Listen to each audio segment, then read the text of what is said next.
What is up, folks? Welcome back to the stream. We have an exciting day for you today. Two finals games in the same day. We had Black Crusade finals earlier this morning, which was an Adeptus Sororitas mirror match, but our day of mirror matches, our Civil War reenactment day over here, is not over yet because we have a Necron mirror match for you in the T5S2 Pod 20 finals. And we have over here in the blue. Xenos spotted. Thank you. Indeed. We have spotted those Xenos yet. Over here in the blue, Devin, aka Error from WTC Team Canada, playing a classic Necron Silvertide. 60 Necron Warriors with Illuminor Seraz today. Versus, and this is so cool, we basically saw two very similar breakdowns in two separate mirror matches today. An entirely different archetype of Necrons over here on the red side of the table.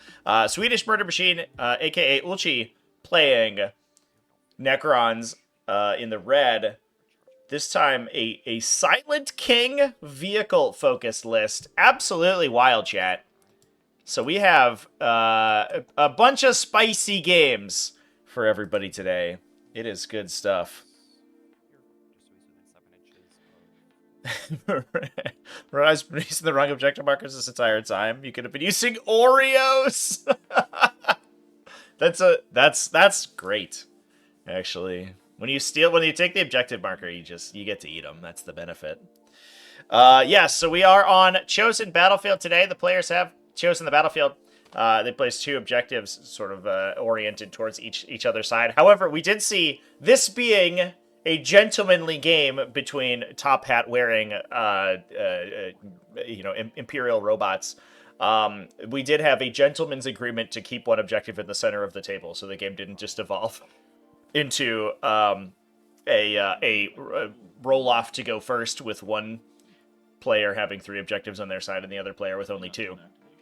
Obviously, the weirdness about Chosen Battlefield, chat, I'll go ahead and bring the card up for reference, is that the objective setup portion of the... Oh, I don't know if I have it, actually. I might not have set it up in my bot here. Nope, I don't think I did. Oops, sorry, chat. That's okay. We can take a look at it on stream. The objective setup portion of Chosen Battlefield occurs before the roll to choose table sides, so you can end up in a situation on a 5-objective mission where one player, the player who wins the roll-off to place the first objective, can dictate the placement of 3 of those objectives. So you can create a situation where if one player wins the roll-off twice, then they can give themselves a huge advantage. We are in take and hold today, so you can score up to 15 points on primary each round. So you can set up a situation where one player has 3 objectives basically in their deployment zone, and the other player only has 2, which means that they have a significant advantage on primary scoring. The players basically agreed not to do that. I do hope we see an update to this mission rule in the future, because it does appear in a lot of the Leviathan competitive mission combinations, recommended mission combinations. So it would be interesting to see if it may be changed to keep one in the center or something similar. But we'll have to see in the future. But yeah, the players mostly just pulled their objectives towards themselves and called it a day. So not a huge differentiation on Chosen Battlefield. We do have a nice little safe zone for Devin. Devin can place his characters and his warrior bricks trailing back to these 2 objectives in the back here, and I think what he's essentially going to do is create this kind of Bermuda triangle in the middle here, where he's going to try to dominate the middle of the middle of the table. He's going to have overwhelming OC on his back 2 objectives, and he's just going to be able to give himself that 15 primary every single turn. Now, I think this is going to be a wildly interesting matchup, chat, because I'm not sure how well these 2 armies interact with one another. Let's talk about while the players are deploying. We can talk about the lists. Exclamation point lists in chat. Oh, by the way, we should get a prediction up. I don't know. I mean, Here we go, chat. Prediction is going up for everybody who's in a gambling mood today. So Devin, over here on the top of the screen, is running a wild infantry skew. So we're taking Illuminor Seraz. So for those who haven't seen Seraz on the table, his big claim to fame is his ability to both increase the AP of his own units and decrease incoming AP from enemy attacks. So Seraz is essentially, I think, purpose-built for infantry heavy or warrior heavy compositions like this one. Where's his data sheet here? Sorry about that, chat. I'm trying to bring up his data sheet, but it won't pop up. That's okay. That's all right. Anyway, so his entire reason to exist is essentially to support these units that aren't necessarily protected by invulnerable saves. So you can only have, sort of Orican the Diviner or a similar invulnerable save granting ability in one location on the table attached to one unit. So Seraz's ability to grant an Armor of Contempt style ability to a huge breadth of the Necron army is absolutely critical for these big infantry bricks. Not to mention the fact that the a base Necron warrior's armor penetration characteristic on their weapons is not very high. So Seraz being able to also improve that to allow them to punch up into heavy armor, because they do have lethal hits, and we can especially source wound rerolls from them. So their ability to get wounds onto things isn't that bad. The downside, obviously, is that those wounds will very rarely convert into damage because of their low AP. But Seraz being able to support that a little bit is big. So he's kind of the central focal point of the composition, this style of composition here. We then also have 2 Hexmark Destroyers, 3 Standard Lords, so not the Overlords. These guys don't have Rights of Battle, but they can use stratagems when they're battle shocked. So even, offensive battle shock effects like Neurolictors won't make it so that they can't be resurrected with Protocol of the Undying Legions. One of them has a Veil of Darkness. We also then have a Technomancer, 3 Technomancers. One of them has the Hypermaterial Ablator, so grants stealth and potential cover to his unit that he's attached into. So you can make that unit very singularly difficult to kill, thanks to Seraz plus the effective cover. I believe that Devin has mentioned that he placed all of his enhanced characters.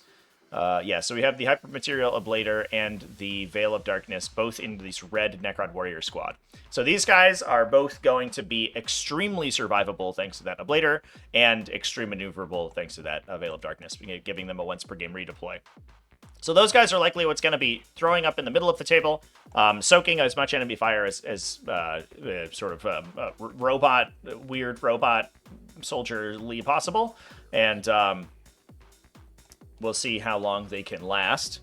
We then also have 2 Hexmark Destroyers to protect the Warrior Bricks. Those guys are able to reactively fire every time a Necron unit nearby them gets attacked, so they're able to continuously fire over the heads of the Necron warriors into enemies that are trying to kill them. So that adds a little bit of additional damage to the army, and the fact that their fire is actually unlinked from... It's not a return fire. It's you can just fire normally, so you're able to actually kill particularly offensive enemy units. Units that are trying to push out and complete objectives, or units that are trying to push out and perform actions. Those Hexmark Destroyers, if you elect to shoot into the Warrior Bricks, will end up return firing and killing those units, which is very obnoxious. 3 units of Crypto Thralls to attach into the Warriors, just to add a little bit more survivability. 2 units of Tomb Blades to act as utility. A Canoptek Reanimator, another focal point of the combo. These guys are going to reanimate an additional D3 models every time the Necron Warriors reanimate, and when you are reanimating up to 4 times per battle round, once in your command phase, once reactively thanks to the Ghost Arc, and then once in your opponent's command phase thanks to the Resurrection Orb on the Lord. That is a ridiculous number of additional wounds being reanimated. Last but certainly not least, obviously, that Ghost Arc, which adds another instance of a Protocol of the Undying Legions style of effect onto those Necron Warriors. Once they're destroyed, you can reactively, once per turn, bring back a bunch of them into the unit, perform another reanimation. And we're seeing the classic sort of octopus formation be assembled here, where we have these Necron warriors just being strung out all the way back to their support characters that are going to be hiding in the back to ensure that they don't get precisioned out of the unit at any point. And that moves us on to Ulchi's list. As I said before, an entirely different composition of Necrons. This time we are going to be focusing very heavily on vehicles and single entity units. So we have the Horde Silvertide on one side. We have the vehicle artillery-focused list on the other side. And that is going to be absolutely wild to see these two lists fight against each other. Look at the difference in model count, chat. We've got what is, one big brick of Lich Guard over on Ulchi's list. And then a couple Tomb Blades and a couple support pieces, but generally speaking, everything else in the list is a huge vehicle. Versus, over on Devin's list, everything is a Necron Warrior. Absolutely insane. This is going to be a super sick game. So this list is running a Lord with a Resurrection Orb, a Technomancer with the Sovereign Coronal to count everything in his aura as being led by a unit. So that's going to especially affect the Doomstalkers and the Doomsday Arc, turning on their leader synergies, as well as giving them +1 to hit. Looks like we are rolling to go first. That is red Necrons, so Ulchi's vehicle-focused Necrons taking the first turn. That is going to be a big deal, I think, because Ulchi's basically going to be able to shoot at any turn he wants to. Doesn't have to worry too much about triggering reanimations this turn and giving the warriors additional threat range too much. But it means that he's not going to be sort of entirely inundated by Necron warriors before he's able to set up his formation, which is useful. So in addition to that, we also have a Hypermaterial Ablator Technomancer. That guy's going to be attached into this Lich Guard brick to protect them with stealth and cover, as we talked about before. The Silent King, the Great Man himself. We'll talk about some of the weird things the Silent King can do momentarily here. Alongside the Sempiternal Weave Transcendent Catan. So this guy is going to be teleporting around the table. He does have a sustained hits gun and melee attack, so those are going to be pretty useful at knocking down some of these warriors. And he is a character as well, so he's eligible to epic challenge enemy characters. And I think Ulchi did mention before the game began, looks like we were on fixed objectives for Devin, by the way, here. Ulchi did pull tactical objectives, area denial, and extend battle lines in the first turn, which is an excellent draw for the first turn. It does require him to put something in the center of the table, which he's probably not too happy about, but I think that is what that Transcendent Catan is here for. He's just going to pop up 6 inches in the middle and maybe shoot down some warriors and then call it a day. But again, that guy can epic challenge into these units as soon as Devin pushes too far forward with any of these big warrior squads. And if at any point he leaves these characters out in the open, there is a chance that the Silent King or the Transcendent Catan could just knock them down with a melee attack and turn off a lot of those internal synergies that the warrior lists have. Now, Saraz that's not going to happen to him because he is a lone operative character, so he's not is not quite as in danger as the Lords or Technomancers, but still something to keep in mind. We then have 2 Canoptech Doomstalkers, a Canoptech Reanimator to keep people topped up on wounds, 1 Spider with a Gloom Prism, so he's going to be adding a Feel No Pain to all these vehicles, and against Psychic attacks, a 4+ Feel No Pain, which gives me endless amount of consternation. This little dude basically auto-wins a lot of random matchups like Tyranids and Thousand Suns. But with these big vehicle units, that dude being able to add that Feel No Pain is a really big deal. We then also have 1 unit of Crypto Thralls to attach into the Lich Guard unit, alongside 1 Doomsday Arc, the Lich Guard, as we talked about before, with Hyperphase Swords and Dispersion Shields. Looks like we are pushing them up to the middle of the table with a 10-inch move, because we have Relentless March on that Lord. So we'll see if they're going to be able to get right up in the middle here. Whoa. Technomancer just yeeting himself right up. I think we're hoping that the volume of fire from the Necron Warriors is not enough to kill the Lich Guard. They do have just a built-in -1 to be wounded effect. So these Necron Warriors with Gauss Reapers, they are strength 5, but they're going to be wounding the Lich Guard on 5s. And probably hitting on 4s as well, thanks to the Hypermaterial Ablator. So the amount of damage they can do to the Lich Guard is pretty limited, and the Lich Guard with 3 attacks apiece and able to fight in melee, I think potentially activate multiple times per round, are probably Ulchi's best option at clearing out the warrior bricks.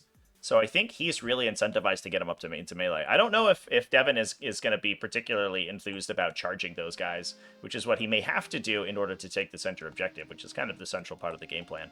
We'll see, though. Once that Lich Guard unit gets stuck into melee, those Necron Warriors become effectively immune to ranged attacks. Because that Lich Guard unit probably isn't going to be falling back, and none of these guns can shoot into melee. So we'll see. All right, yeah, let's talk about the Silent King momentarily here, chat, because this is the first time that I've seen him on the table in 10th edition, and it is pretty cool. He is the single piece of indirect fire that Necrons have access to with his Staff of Stars. He's coming in himself at a pretty tanky T10 2+ save with a baked in with a 4+ vulnerable save. He's getting that Feel No Pain from the nearby Canoptic Spider. So he's extremely difficult to kill. 10 of his wounds are bound up into Triarchal Miniers. Each of those with a 6 damage Annihilator Beam. That's going to be basically worthless in this matchup. It might kill 2 Necron Warriors, but I think what we're doing is pushing him up in order to shoot at the Tomb Blades. Our 6 damage gun can kill a Tomb Blade. Let's go. Let's go. And then he has a Primarch-style mobile ability. Modal. Not mobile. He's a little bit mobile. His move 7. That's okay, I guess. But he has a modal ability, so at the start of the battle round, you choose one effect. Either reroll hit and wound rolls of 1 with ranged attacks, reroll charge rolls, or ignore characteristic modifiers to rolls and characteristics for units within 6 inches. Ulchi did mention that unless otherwise specified, he is likely going to be sticking on the reroll hit and wound roll aura for the entirety of the game, unless he decides to do something different. Now, the weapons from this guy are pretty insane. Obviously, we have those 6 damage laser cannons off of the Trialcar Miniers, but he's also firing an extra 2 3 damage shots and those 12 indirect fire shots as well, strength 6 AP1.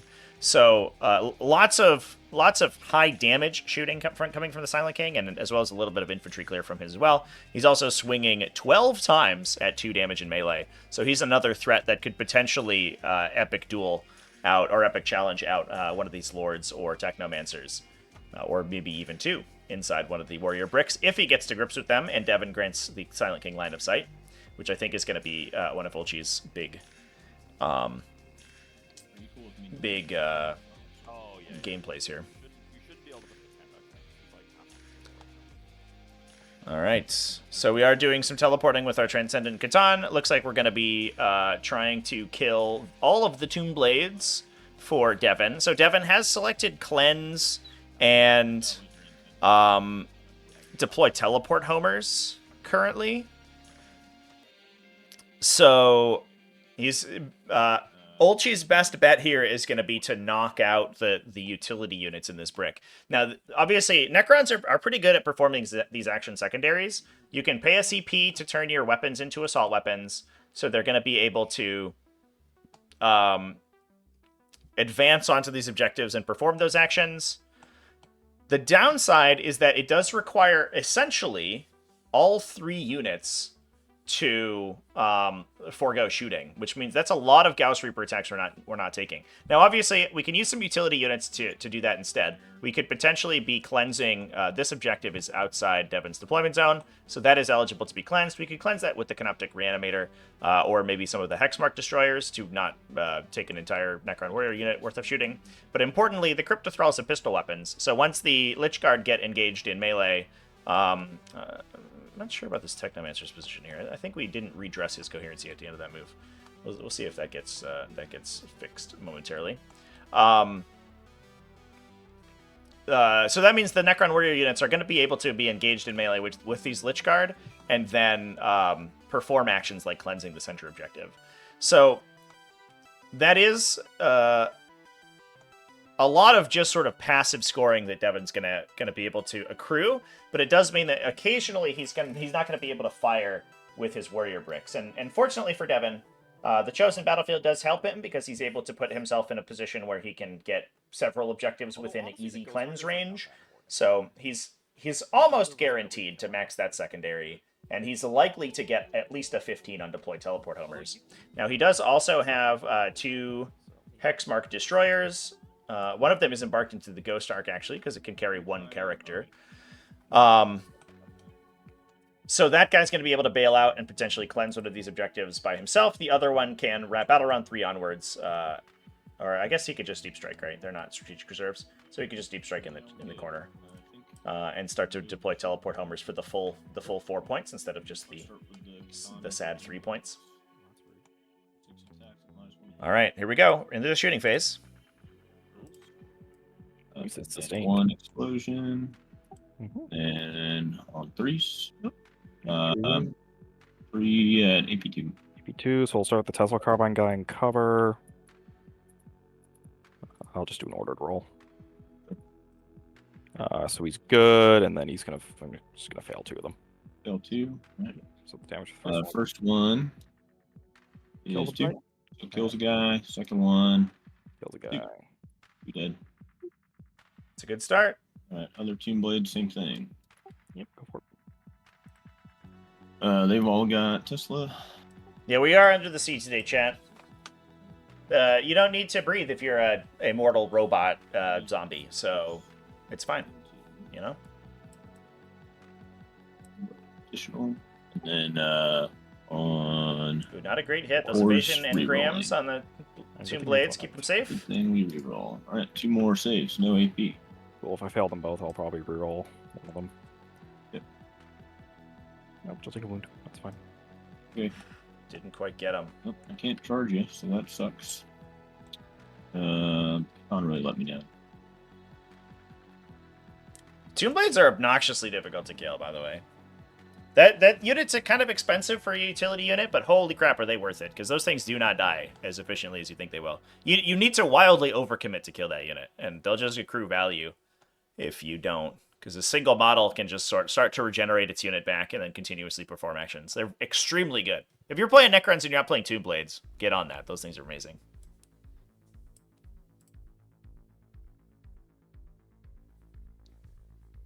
Oh.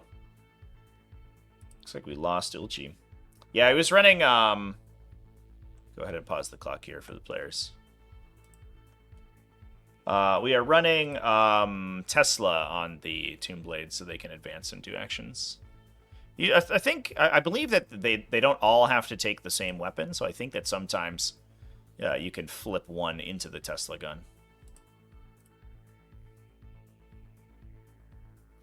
You still there?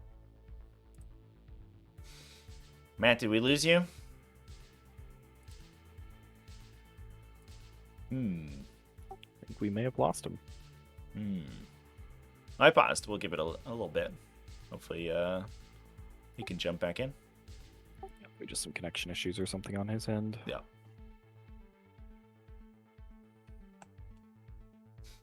How you feeling about the Silent King? You're rebelling against the architect of transference over here. I mean, he made us all robot people. That's kind of a jerk move. Screw that guy. Oh, I think we're back. This is the Necron Warrior Rebellion. Like, you gave us the crappy bodies. We're only like speed 5, BS 4. This sucks. Give us back Ballistic Skill 3, Silent King. Welcome back.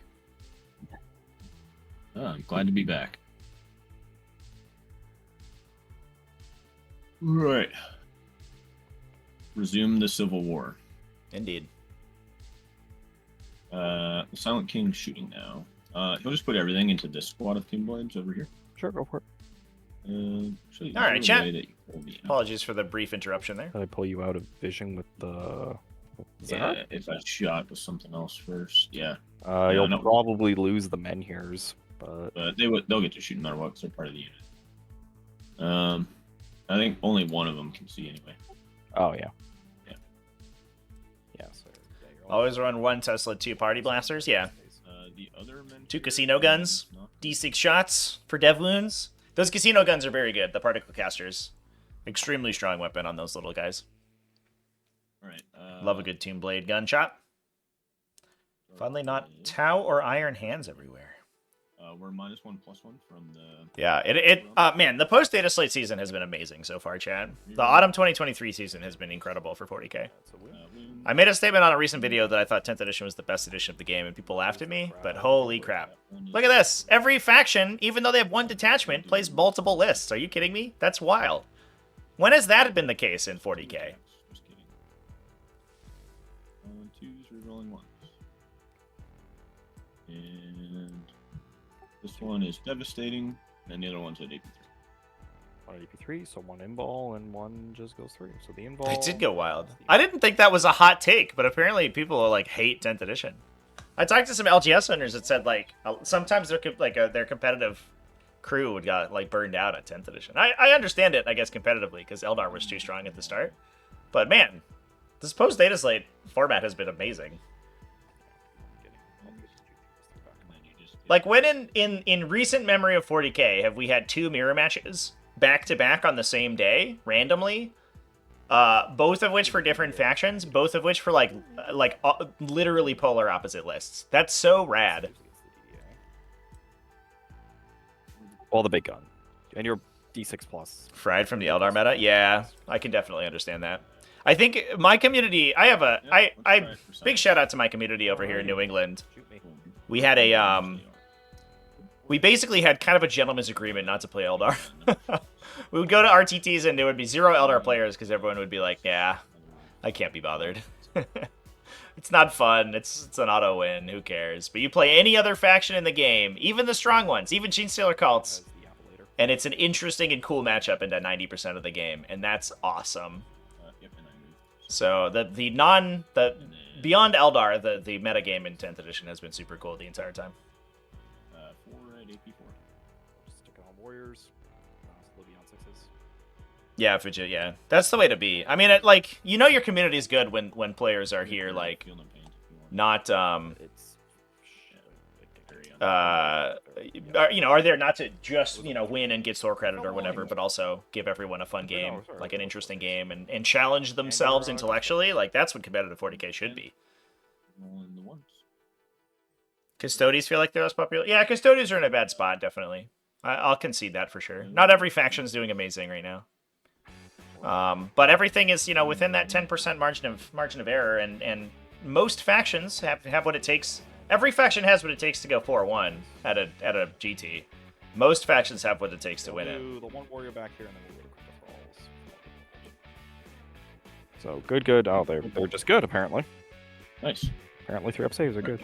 Who'd have thought? Well, I've started shooting, so might as well continue. That's the end. That's the end of the EDA? Yeah. Just pop the Ghost Arc. Ghost Arc. Yeah. Hey, look, we're back. So that is... Silent King removed 1 unit of Tomb Blades, so there is still another unit available. It'll be interesting to see if it does anything. We may just see an Overwatch on these Tomb Blades to try to ping that 1 wound off of it, but we'll see. Before it goes in and starts respawning models. Or too many models, I should say. I guess if it respawns another Tomb Blade, you probably don't do that, because it's unlikely you kill both of them.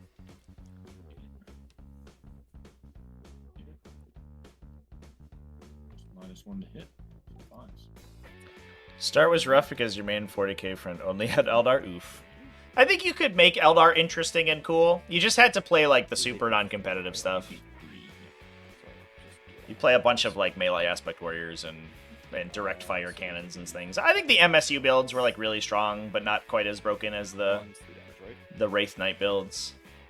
And even now, probably are stronger, now that Wraith Knights have been nerfed. Lives, actually. Okay. Good for that guy. Good job, Necron Warrior. And your little Goss, whatever it's called. Father. I don't even know if it's in range.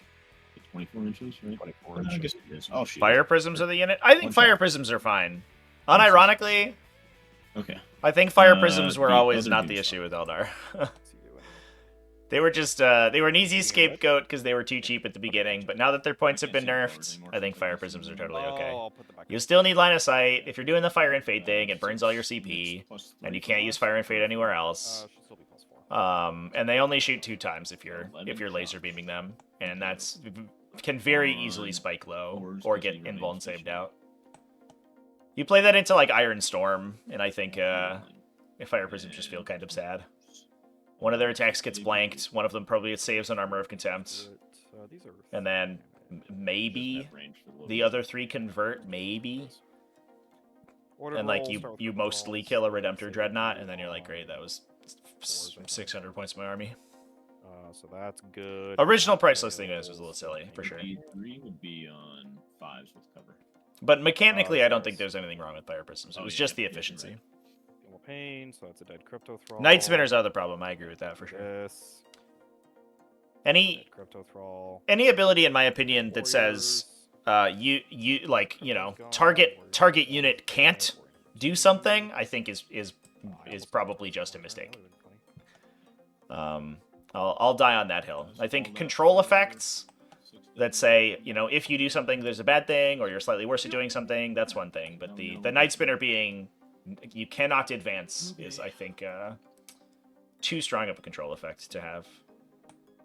I think that's gonna be my turn, brother. All right, so that is the first turn complete for Red Necrons, the Silent King over here. Knocked down. We didn't kill too many warriors. We do have Crypto Thralls, which eat a bunch of wounds on the reanimation here. So we're going to see a reanimation probably bring the Crypto Thralls and 1 or 2 warriors back. So we did last a couple of additional, or sort of do a little bit of permanent damage to that unit, but we did kill 1 2-blade unit, which is nice. We scored 10 points on secondaries, which is also sweet. So overall, pretty good turn for Ulchi. He'll have to get those points as quickly as he can, because the Silver Tide will quickly be upon him. Alrighty.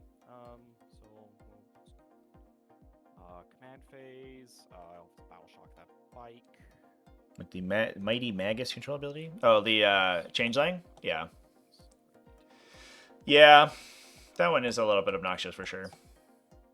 So if we regenerate another Tomb Blade here, I think what Devin's measuring is that he might be able to get one of these models inside the red deployment zone, and that would mean that those Tomb Blades can regenerate, or can deploy teleport homers for maximum points.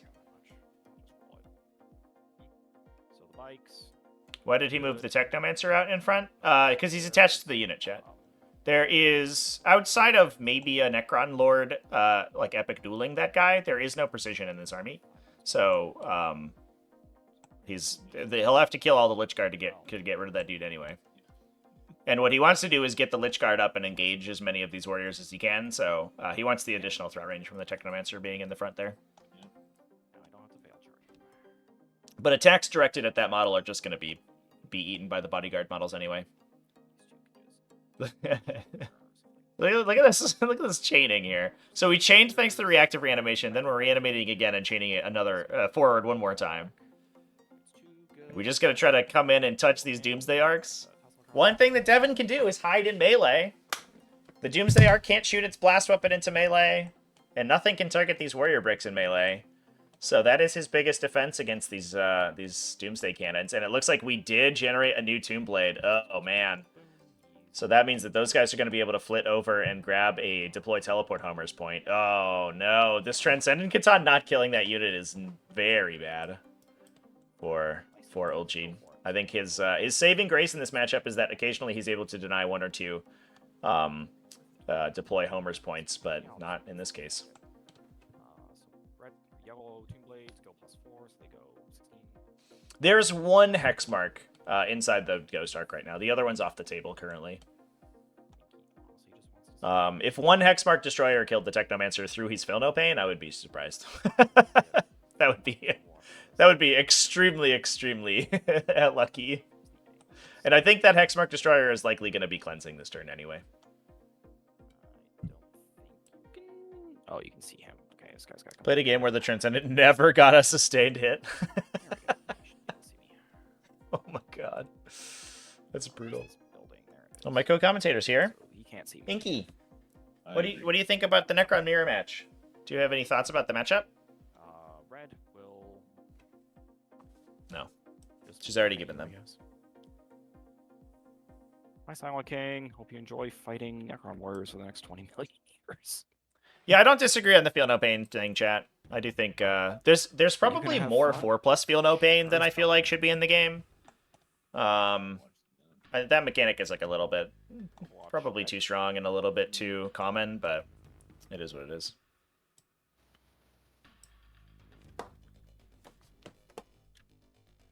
Yeah, I think I will. He doesn't wake up before Take the noon. time to me. Here's a number of shots with the Doomstalker, obviously. Oh, sure. Oh, gross. And then +4 for blast, right? Yep, that sounds right. So 6 shots on 5s, rerolling 1s. Okay. 1. 1 at AP3. 1 at AP2. AP2 now, yeah. So you do it after. So AP3 down to 2. Cool. So I'm not within 12, so no free eye cover anymore. So just take it off. Actually, are you within the Luminor's thing? Right now, yeah. I will be after I finish my move because of the characters here. Oh, yeah. I can't see that they're red. Oh, Right. I'll just No recolor worries, them dude. as I come around to moving them. Cool. Yeah, 3 down to 2.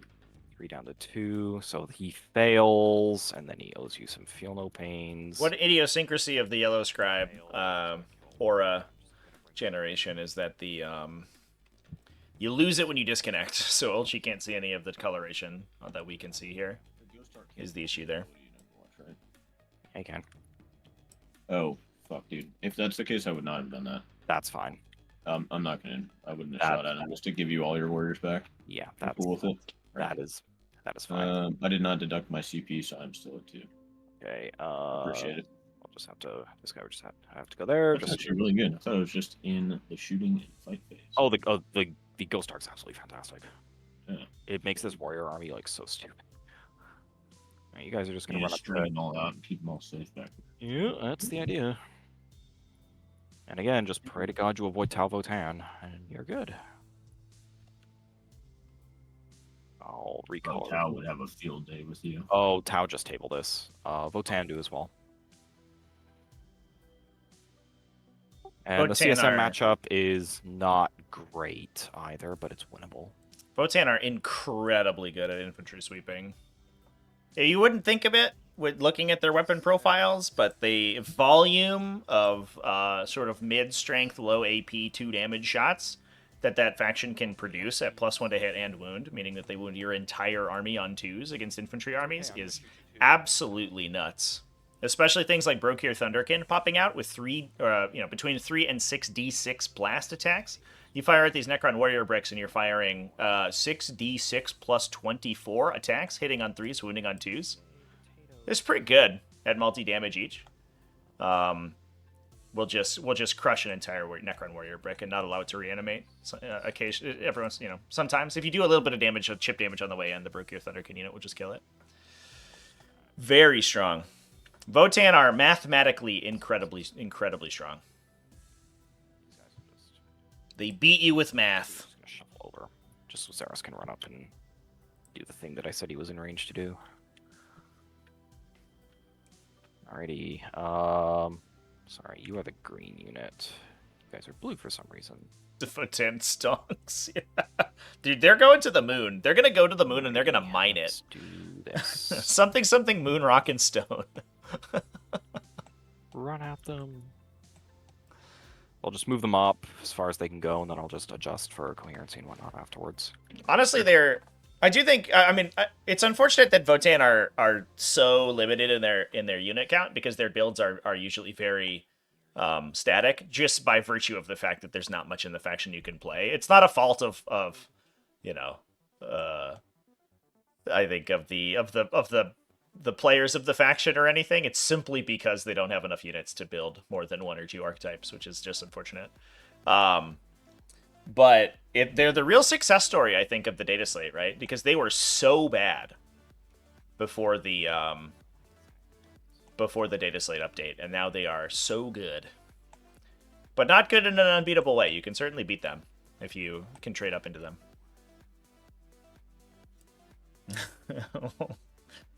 Warhammer, but it's actually Deep Rock Galactic. Yeah. Should we get a rock and stone on the soundboard here, Chad? Every time we get a Votan player online. Able to come down 9 next turn.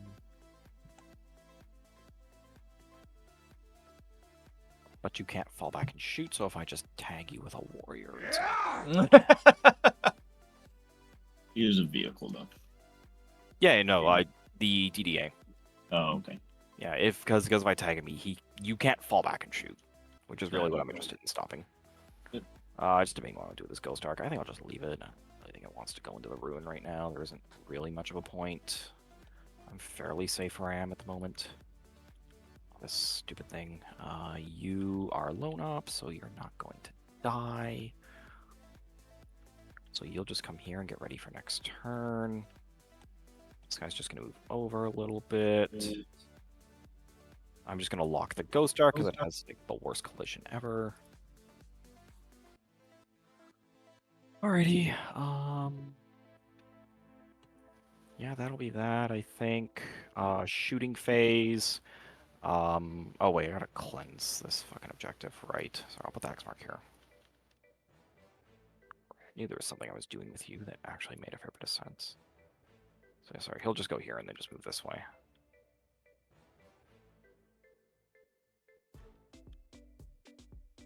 And he's cleansing. Yeah, so Hexmark's gonna cleanse this, the something's gonna cleanse that, the reanimator. I don't think you can cleanse the one in your deployment. Oh, sorry, not the one in my deployment zone. So I'm being a numpty. Xeris is cleansing this. That's what I meant to say. And the Tomb Blades will do thing. Homers. Okay, shooting. Guess this won't take too long. There's not a whole lot to do. Red will shoot Silent King. Okay. With the 1, 2, 3, 4, 5, 6, 7, 8 warriors and neither Crypto Thrall. So just 16 shots. Hitting him on 3s. Just given the And 6s. Ulchi's reanimation protocol, something to do over here. Silent King. Yeah.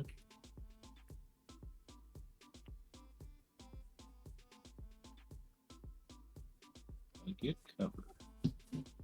Probably. The whole unit can't see him, so. Yeah, so yeah. So he's good. I'm also Oh only. no, you're AP2 because of. I'm also only AP1 anyway right now because the unit's presently not within Yeah. 6 of Xeris. Yeah, yeah. They will be. They will be after I charge you, but they're not Yeah. right now. Blue's gonna shoot the Lich Guard, so that is 2 Crypto Thralls and 1, 2, 3, 4, 5, 6, 2, 4, 6, 8, 9 warriors, so 18 shots. -1 to hit. So 4s. These auto wound. I'll just throw the crypto guns in because they're functionally the same thing.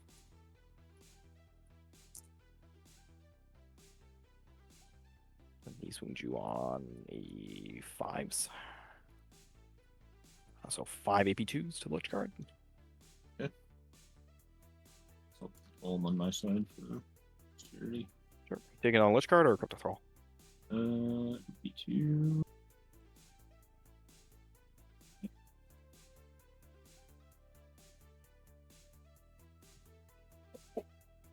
Excuse me, chat. I Okay, apologize. on Guard. Sure. 4s. Okay. Oh, they're good. Well, apparently you're good. Yeah. Alrighty. This unit. So that's going to be all but 4. All but 4 in the cryptos. So that'll be 1632 shots.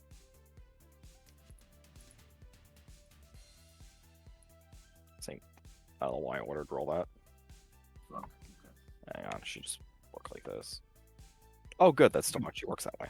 Oh, And then I yeah. can roll everything that is not a 6. And delete everything that is not a 5. 14. Sorry, this is on the Lich Guard again? Yeah, and you're getting cover 100%. Alright. I mean, if you take it on, Lich Guard doesn't matter. It's AP2 anyway. So You said 14. 14, good sir. I'll take him on the Lich Guard. Sure. Alright. That's pretty good. Maybe I'll kill. Maybe I'll kill Lich Guard today. And Okay. Kills a dude.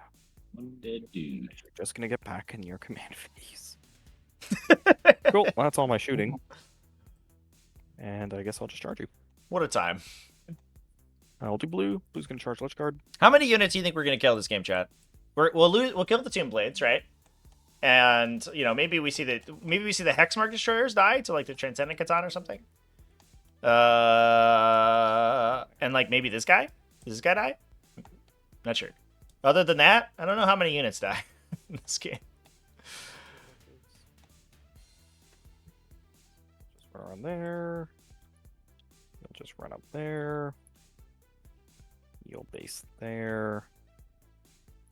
It's a crypto thrall. So let's see here. You'll base the Technomancer. Total remaining points at the end of the game 3690. At least 300 points with the models. Yeah, how many points are the Tomb Blades all together are like 240 points of models, right? And they'll probably die. And then like, yeah, a couple characters. Yeah, it's probably not too far off. To find a file that has like a Technomancer that does not have a messed up base. I've been looking for months. I'm sure there's a way to fix it. I'm just not smart enough to do it. There probably is. So that's the end of people who can base you. So you'll just go up there and touch the objective, and then the rest of you are just going to go wherever the hell you want. I rolled an 8. Well, models will die, right? But how many units will die? That's the real question. So that is... I think the answer is probably very few. 6.5. So we got another inch and a half. Another inch and a half. This guy will just go there. You'll come here. You'll come here. And then the rest of you are not really going to be doing much of anything. Those 4 will get moved in a second. Where's the shadow? 3.8.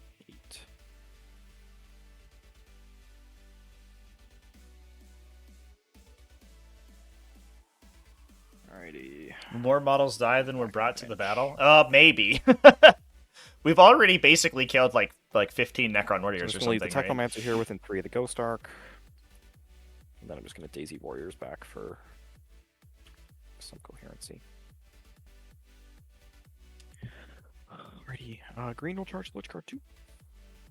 So we'll need 6. There should be space to fit a guy in here. I think I can create a Get 6. poll here. So Here we go. 8 will do it.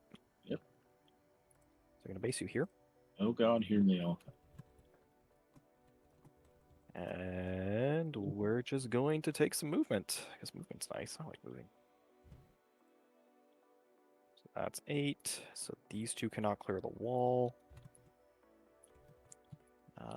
You have to go there for coherency. So do you. You'll have to go there. There you go, chat. My god. Alright, that works. And then you 2. So you're 2 inches. 174% You casualties, but are 88% survival rate for sure. 2 inches. 9.7.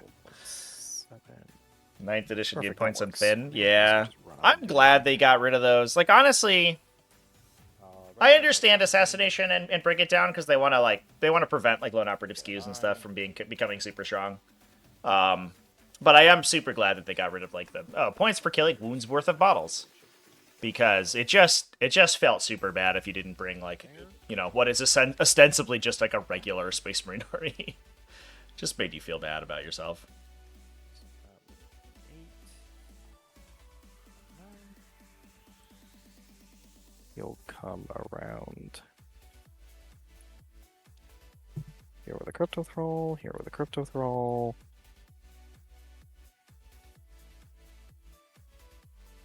Must base if able. You'll go there. You'll go there.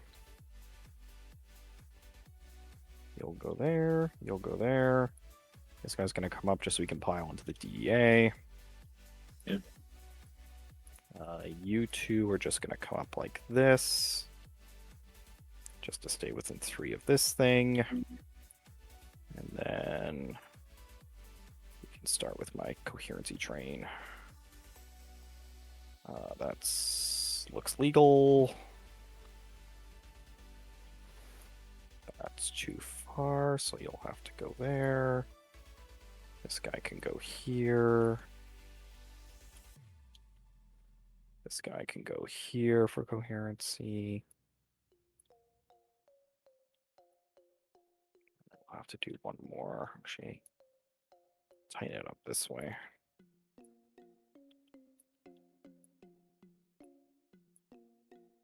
Cool, that works. So you can go over there, and then the rest of you can just run up 9 inches or something.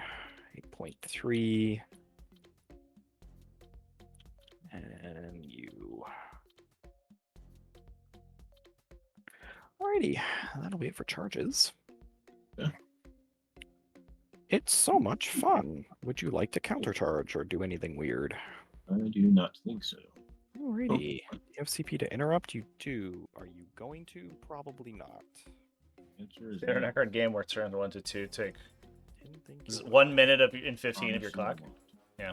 Alright. Devin's list actually, despite having so many models, plays pretty quickly, I think. Because it's mostly Really? just going to stand on objectives and then Alrighty, reanimate so infinitely. So I'll start with green. Not a lot of So actual movement happening 8.2 here. for him, and then that's going to be 10.8, so I can go to the Doomstalker with this guy. Yep. And then that's going to be 9.5 and 7.8, so you can go to the Doomstalker, Good play, my friend. which means all these guys can go to the Doomstalker. 8.3, 7.6, so you can go there as well. And you guys can go up, 4.8. So you'll have to go this way. And this is pretty brutal. Good combat phase movement from Devin, but making it so that essentially 6. he is Just come up. probably just gonna start dominating primary here. If you can get the Necron Warriors in combat with the Doomstalker, that's gonna be huge. I think Ulchi's best bet is to push to the back line here with the Transcendent Catan and just like try to maybe ace out the Reanimator, maybe get the Ghost Arc. Basically push as hard as he can into the back line and try to wrap around the Necron Warriors instead of fighting them on his turf, because they'll just beat him eventually on their the number of wounds reanimated. That's 4.9.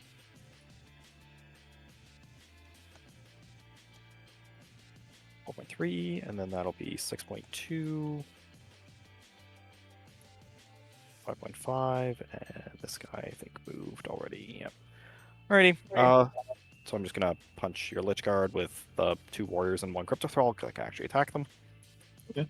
So the warriors, 1 hit, does nothing. The Crypto Thrall, all hit, and 1 wound on your invul. Assuming you're taking a Lich Guard. Feel it. And doesn't feel it. Cool. I'll do my pylons. Or my consolidate, sorry. So he can go to the objective. 2. He can go to the objective. Four. That'll Out be of my house. That'll be my objective, and then the rest of you will just step up. And then these guys will come over here and base because they have to. Yeah, the primary differential is going to be disgusting here for a second chat. Would you like to interrupt? I think we need the Lich Guard to like wildly overperform and just start murdering entire warrior units basically. 4, 5, 6, 7. But that is going to be tough because they get the double turn reanimation. Little bit of an opening. There's a line of sight. I guess maybe these characters are behind the wall here. Alrighty, so we're gonna have 1, 2, 3, 4, 5. Getting those 6, characters with 7, precision is going to be tough. 8, 9, 10, 11, 12, 13, 14 warriors. Just make it 15 warriors and 2 Crypto Thralls. Okay. So the warriors on 3s and 6s. It's gonna be 4 at AP1.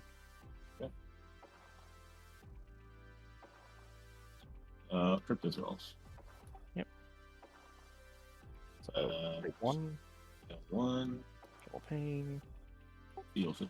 take a wound, Crypto Thrall. And then my Crypto Thralls are not in the mood to fight today, and they do nothing. Oh, okay. Assuming you still don't want to interrupt, so I'll just do red. Yep. Into Zark. So that's going to be... you're just going to bring the DDA in, like I said. 1, 2, 3, 4, 5. 1, 2, 3, 4, 5, 6, 7, 8, 9, 10, 11, 12, 13, 14 warriors, and the cryptos. Okay. These will be the warriors. 3s and 6s. 1 at AP, 1 on Silent King. Damage. Just 1. 1. Okay. And then crypto thralls. We have to keep in mind, chat, that the Catan can't charge after a teleport because it advanced. In order to teleport, it advances. So it can go back there and then shoot, and then it can try to move up and get a charge the following turn. Silent King in red. Mm-hmm. But that is 12 attacks. a long time. Use. And 6s are lethal. Should be probably 7. 7 at AP 3. 2 damage each. 7 at AP 3 for 2 damage each. Okay, see how many guys here I don't care about. So I don't care about 1, 2, 3, 4, 5. Okay, there's 6 warriors I don't care about. And 7 saves. So here's the 6 warriors I don't care about. AP 3, so this will be AP 2, so 6s. Oh, the turn after, yeah. And then the last save. And we'll be able to get back there the turn after. These The are question kill mark pains is or whether spell that's too late, though. successfuls. You kill 5 warriors. The 2 Annihilator beams will try to fall over on you. Yep. Both hit. And strength 4. So, 1 with no AP. Oh, no AP. I still have a warrior I don't care about. And he is going to die. So the Silent King actually Doomsday Arc. has the potential to do a little bit of a number on these warriors. Now, being engaged in melee is unfortunate because those warriors are stealthy. So they are shooting into melee with them is going to be -2 to hit, which will actually beat the Sovereign Coronal's bonus, which is unfortunate for the Silent King. But he's putting out such a volume of attacks that we can already see he's starting to very slowly decrease the number of warriors in the unit here. Still a useless warrior. Almost half that unit's dead, although some of them are going to come back this coming turn, and then they do have 2 reactive reanimations in the chamber.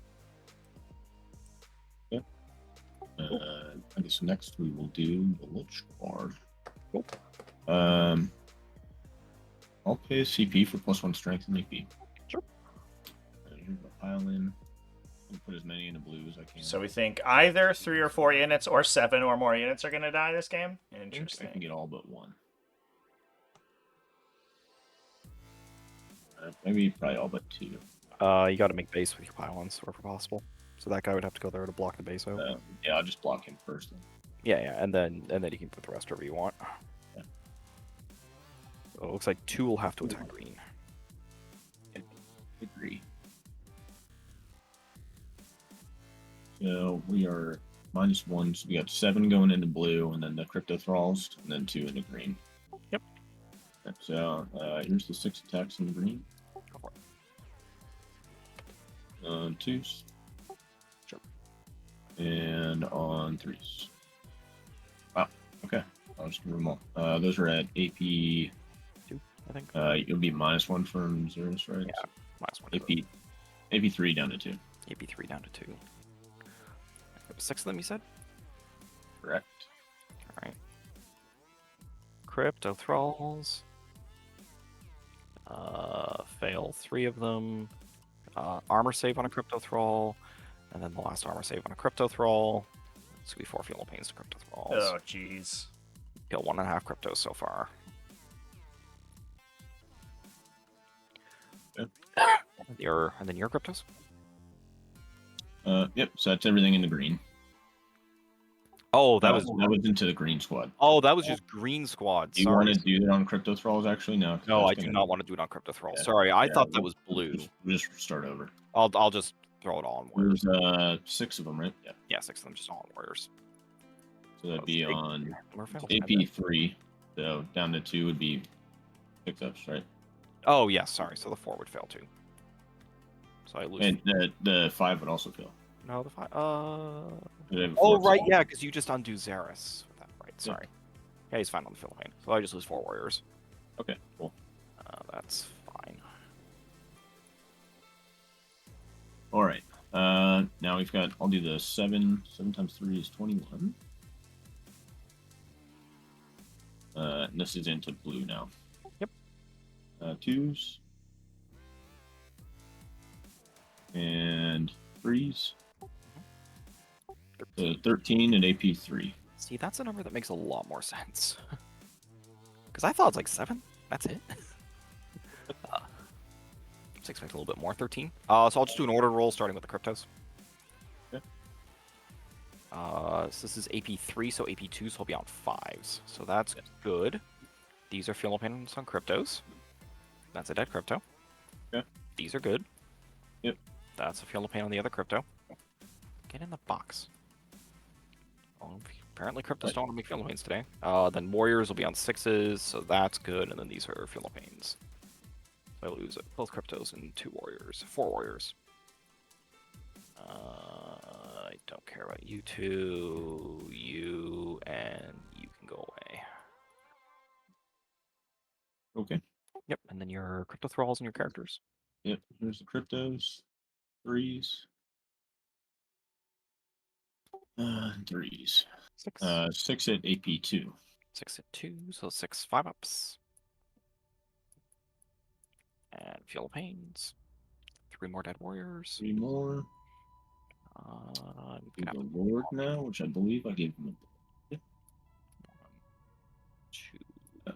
3. Do you have a staff of light or the He's got the Lord's Blade. Oh, okay. So 2s and 2s. So, Chet, the extra AP and those will be is at from AP. the Protocol of the Hungry 3s, there's Void, so we paid a CP So to get +1 strength and AP on those guys to counteract the -1 AP from Illuminous Eras there. Second one fails.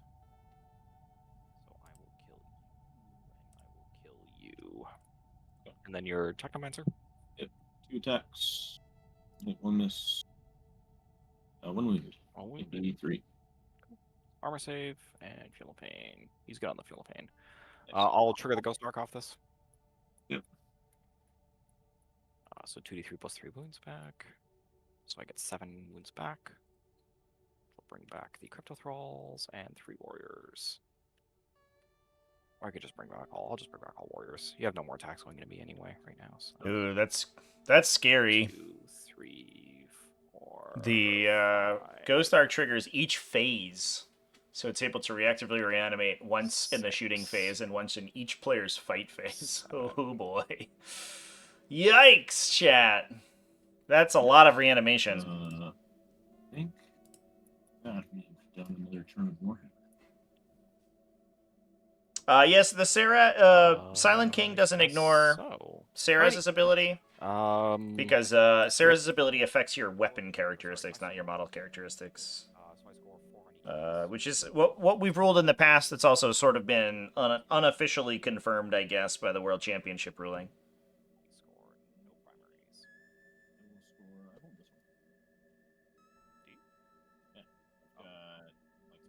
Silent King is 6 plus these 2 is 8, and then 5 from the 5, 8, 13. Oh, it's 14 with the Technomancer as well. Yeah. All right, so you'll score 5 on primary then. Yeah. Cool. Reanimate. I guess your men here just heals. Yeah, men here will heal. You get that dead ledge card back. I do need to roll that. At least. You're getting at least 2 wounds back. Or do you have a wounded guy in there? Yeah, so he'll just. Oh, actually, he'll just come back, and then the Technomancer will heal. We'll just fix the other one. Yeah. No, you're fine. You're fine. You're fine. Yeah. And then my reanimates. Green gets these 4 back, guaranteed. I almost wonder, warriors. in hindsight here, looking at how this matchup, I think, is probably going to play out, if we wouldn't have been behooved to strategic reserve the Doomsday Arc. It is a high OC unit, but you can kind of take up that with the Doomstalkers. What that lets you do is Potentially get the Doomsday Arc off a table edge, like over here, for example, and then start getting shots into these backline units. You could also do it with Doomstalkers as well, but you do need something to hold your backline and at least force these Necron Warrior bricks forward. But if we had a one of these vehicles in reserve, that would actually be a huge amount of pressure on Devon, because there's always that opportunity where a Doomsday Arc just rocks up and fires the casino gun and gets a big shot value and one-shots the Ghost Arc, and that's so much reanimation lost for Devon, if that's ever the case. Plus, you also have the Transcendent Catan that can sort of add into that as well. I think you have to be able to knock out the support in this matchup. As we see, obviously, we are reanimating tons and tons of warriors back. The green unit has reanimated back to full. The blue unit has reanimated back to almost full. We have one Necron warrior missing, and we got 7 back in the red unit. So we've lost a grand total after all of that of 3 Necron warriors. So we need to be able to stop those reactive reanimations. It looks like we are going to try to do that with the Transcendent Catan. Alright, so I can't be within an inch of him.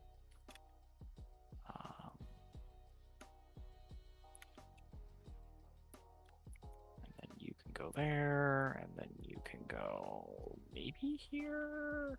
No, you can't go there. I'll just go here. That's fine.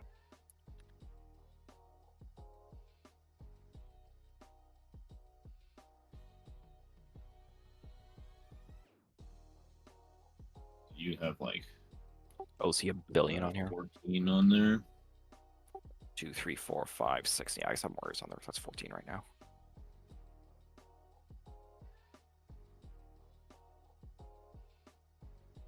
Oh, I'm having a hard time seeing how to win this game, but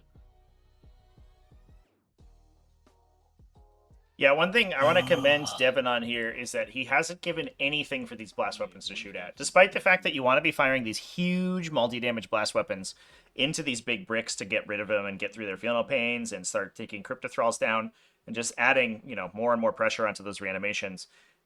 Devon's tied everything in melee. The warriors aren't going to do any damage, but they're not there to deal damage. They don't really hit that hard.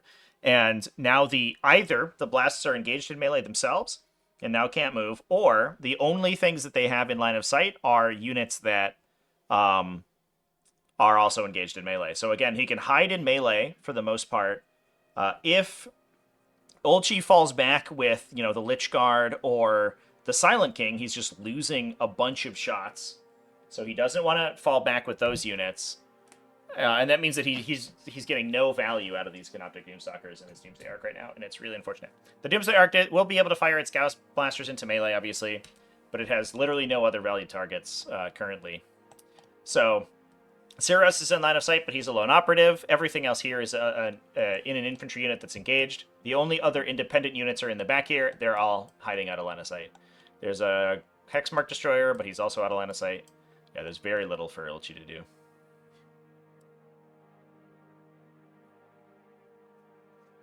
Biscuit, but we're giving Inky a treat.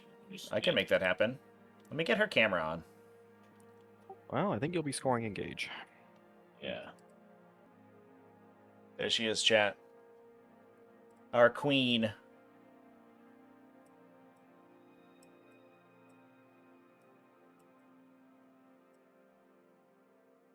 Inky, you want a treato? Chat bought you a treat. Your offering has been considered and found wanting, chat.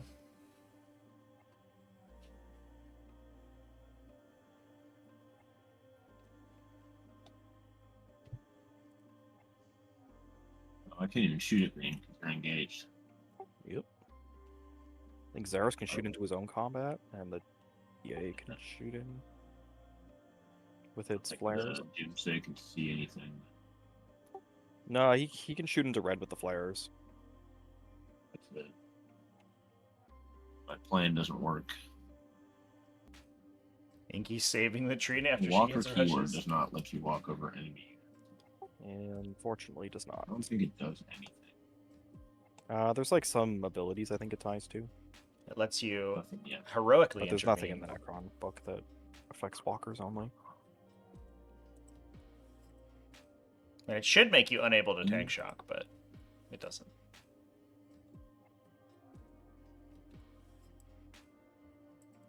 I think right Right now, you're just out playing.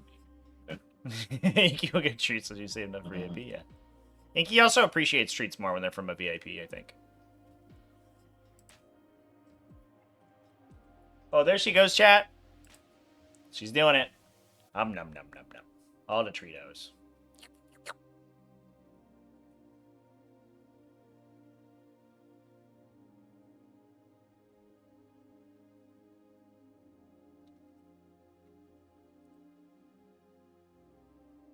Local is convinced that walkers innately have fallback and shoot.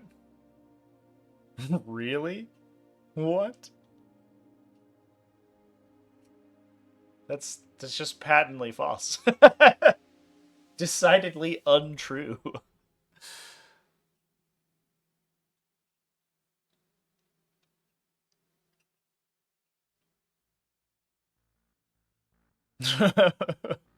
Winner of the match gets a cat treat. Yeah, I get to ship Devon Swan some cat treats. Here you go. You guys enjoy this, right?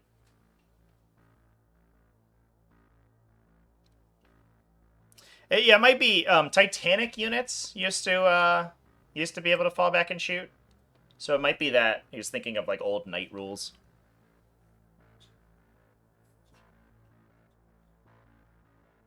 That is kind of a carryover mechanic from yesteryear. Can't shoot at green. Can't shoot at anything with this Doom Stalker. Let's advance it.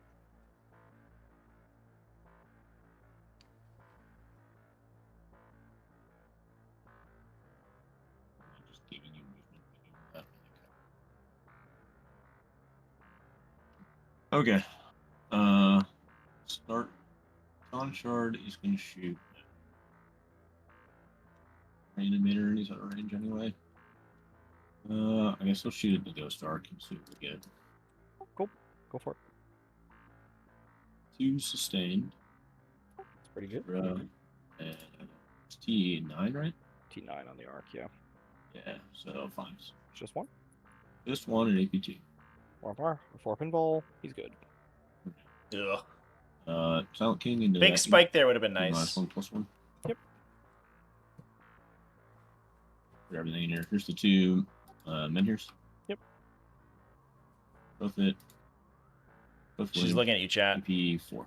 She's judging you. Yeah, we'll pay number 1. I did it on a 3. Can I do it on a 4? No, you just kill the He is crap out of very your regal. warriors. She's royalty. And now here's the staff. Mhm. Rolled ones. Both hit. Oh no, you're -1, so only 1 hits. But neither of them went, so it doesn't matter. Cool. And then the 12 shotgun or whatever it is, yeah, the 9-shot one. or whatever number of shots it is. It'll be 3, so I'll just do that. Pretty good. And then I think 3's to wound. Staff of Stars is 26, yeah. So 7. AP1. 7 at AP1, huh? Crypto Thralls, I guess. So here's the first 4 3-ups. Thank you, sire. And then the other 3 saves. Failed 2 armor saves, 2 feel of pains. Fail them both. That's going to kill a Crypto Thrall. And that knocks you out of combat now with the DDA, because he's not within range of that guy. So I'll kill a Crypto. I'm still in range here. Oh, that guy there. What cat No. doesn't judge? Well, I thought I was being cheeky, but apparently not. My family has No, a cat I checked that's it before. mostly just runs away. I guess maybe she All right. judges you as scary. I guess I may as well just pop the Ghost Arc now. Get it out of the way. Sure. 4. It's all of them. Over here, people. Oop. Right, I'll shoot the Doomsday Arc, same target. Sure. 20 shots. On 4s up to 3s, back to 4s. Yep. You're rolling 1s. And then for 4s, this is cool. A 7 at no AP. 7 at no AP. Yeah, she loves the dangling paw for I'll just do sure. the same thing as before. Cryptos. Well, apparently they didn't want to make armor saves. Can it make some Philippines, guys? Well, apparently not. And then 3 warriors. Well, they don't care. Sure. Just gonna kill the crypto thralls. And where's the other guy? There he is. Tomb Blades at the Tomb Blades. Hot Tomb Blade on Tomb Blade action. Oh god. Oh god, Tesla. Do this. And sustain 2, right? People Yeah. you play with things Oh, think that that's, you can move through friendly units with charges, pile-ins, and consolidates. You can do that, chat. That is correct. The rules for movement are just contained within the movement phase, but the movement rules aren't locked specifically to the movement phase. The rules and the movement rules Here's the first 3. govern every type of movement. And here's the next 2. The movement phase is just when you move models, and then the rules contained there tell you how you move models, and those are also the case for charges and pile-ins and consolidates. Those also move you. I get all my dead people back. Back to full. So you're gonna die. And you're gonna stay on 1 wound. Because let's face it, the particle casters are the ones that actually might do something on occasion. The Doomstalker is not shot yet. Not. Okay. I'll just place them over here where the Doomstalker can't see me. Okay. That's everything that can shoot. Cool. So, now I will charge you with nothing. Cool.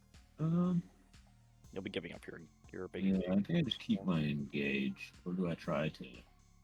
No, because you can still. It does deny you homers, but then you just do it with your hex No, mark. nice. The hex mark doesn't actually cost Yeah, me. not worth it. Okay, your fight first, sir. Alrighty.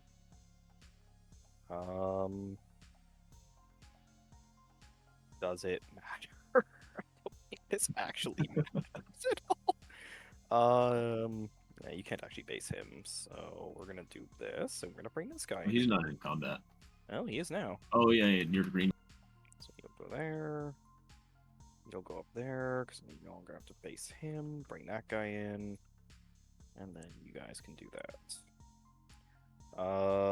1, 2, 3, 4. I'm just not even rolling. It's not gonna do anything to you. I slap you and do nothing. Hit me. Okay. Well, I'm obliged to hit you, so I will. Yeah, Here's the Doomstalker. it is unfortunate that they colored all their Tomb Blades the same color, chat. The unit with all Teslas, this unit over here, is Old Cheese unit. So red players, the unit with the particle casters is the other one, is Devin's unit. So blue. Oh, yeah.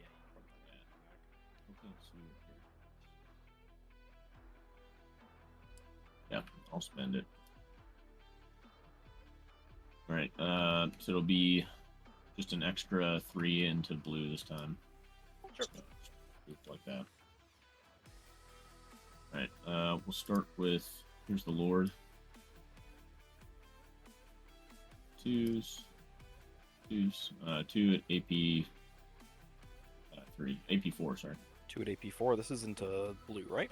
Blue squad, yeah. Okay, gotcha. So just Philippines.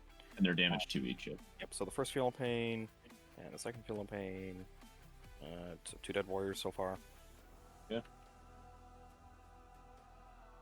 Here's the Techno Man. Yep. 1 hit. No wounds. The Lich Guard. The 24 this time. 2s and 3s. It's a crazy good roll. Yeah, I don't know about the flying thing, chat. It seems like the 3s. implication is that flying models can move over other, like flying monsters can move over other 15 flying at monsters. AP3. 15 at AP4. Alrighty. It's Start with it cryptos. seems like kind of a weird, These cryptos do not well. Definitely. breakdown in the sentence, but there's a clause that says that Monster vehicle models with fly can be moved over other monster vehicle models with fly. Cryptos are not having a good time. So that's a good warrior. These are Philippines on warriors, and these are Philippines on warriors. So I owe you these Philippines. So I lose both crypto thralls and 5 warriors. It is just weird because it like implies that exists elsewhere in the book, but it doesn't. But there would be no reason to insert that clause if that wasn't the intended effect. So that's 6 wounds back. So that's just gonna be the 5 warriors that I should have pulled earlier, and I'll just bring this guy back. Yeah, it's weird that they just like they Also don't just the other say that two like people. flying models can move over all models, including enemies, or whatever. And 4 AP3. 3 warriors I don't care about. So we'll start with them. Yeah, you got a 3rd warrior I don't care about, so 3 Philippines. And then the last 2 on the warriors that I don't care about. Apparently green doesn't want to die. Nope. 6s and 5s. You killed 2 warriors. I guess that's worth putting in the FAQ document, It is though. your fight. Cool. So I'll slap Zarek and probably do nothing. Well, most importantly, I just want to bring this guy into combat. So you'll go there. Watch out, that Technomancer's got 2 attacks, You'll go and he hits there. on 3s. This guy can face you, so he'll do that. Yeah, I mean the event, like the circuit FAQ document, not GW's FAQ document. Cool. GW, that is for sure a clarification that GW will never make. Get him. 1 hit. Nothing. Good. And then some other guys are gonna hit vehicles that aren't gonna care. So You're not swinging him? it's honestly not worth rolling. You're just gonna Yeah, reanimate I'm fine it with that. anyway. I'm not gonna kill enough for it to matter. Okay. I'm just swinging at you now. 12 attacks. This is Zark. Yeah. Cool. Use. 6. Good. What's EP on? Devastating. AP3. No, it's not devastating. Sorry, it's lethal hits, but I forgot about it. So yeah, just 6 at 6 at 3. AP. Like 6 3. ups. It's 2 damage, right? Yep. So just real successfuls. So you kill 5 warriors. Yep. Um, And the 2 men here's. don't need you 3. Both hit. Both wound. 2 more at AP0. Just 2 more 4 ups. I owe you 2 more dead warriors. 3 more dead warriors. Okay.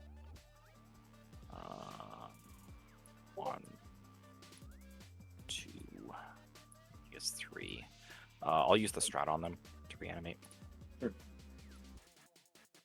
So 2d3 plus 3. So just 5 wounds back. I'll bring the crypto thralls and a warrior. There's no way in hell you're gonna flip this objective on me.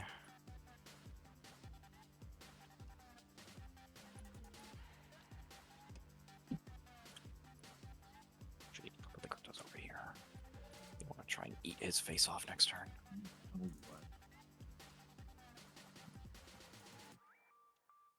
Actually, no, I gotta put a guy here for. Hey, doggy. What are you doing? Good boy.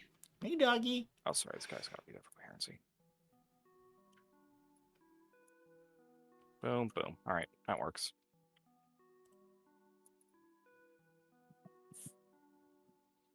Alrighty. Blue slaps you and does nothing. Cool. I'll swing with the Technomancer and the Doomsayer, I guess. Here's the Technoman. Yeah, go for it. Red. 1 hit. A wound. Nothing. And then the boat will run into you. Yep. 1. On a crypto thrall. He's good. Okay, cool. All right, my man. I will. Score something. I'm gonna discard Defense stronghold. for a CP. Yeah. and you'll And I'll score 5 for engage. you will score 5 for engage. My turn. I score. Does this one go up to 15? It does. Cool. Reanimate some friends. Nobody shoot else through can battle models? shock, which I is mean, nice. Basically. Green people are just. You ever tried blocking line of sight with a model, chat? It's basically impossible. GW loves their little gaps and shit.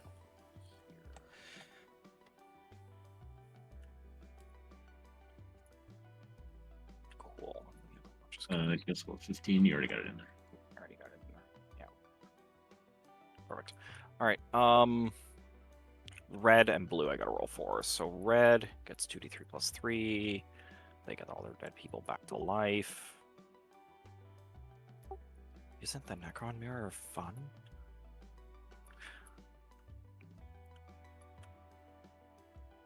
I mean, I'm having fun, even if I don't win.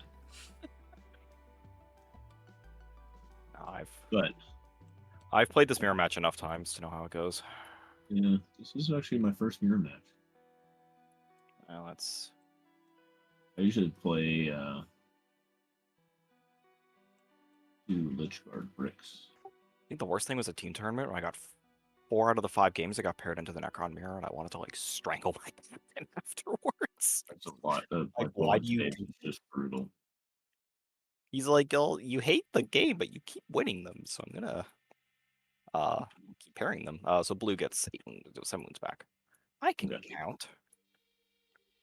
So 1-2 for the dead crypto thrall. It's gonna be 3-4 for him, 5 and 6 for this guy. Perfect. Alrighty. And then this wounded 2 blade heals. Cool. Cool. I'm gonna just move over here. I'll advance it. I'm not shooting this turn anyway. Yeah, the units you would think would block line of sight would be vehicles, and the 15. big like them being off the ground typically is what makes them kind of permeable to shooting to line of sight. I mean, this just entry line of sight's stupid and gamey and doesn't actually make any like physical sense, but you know, it is what it is.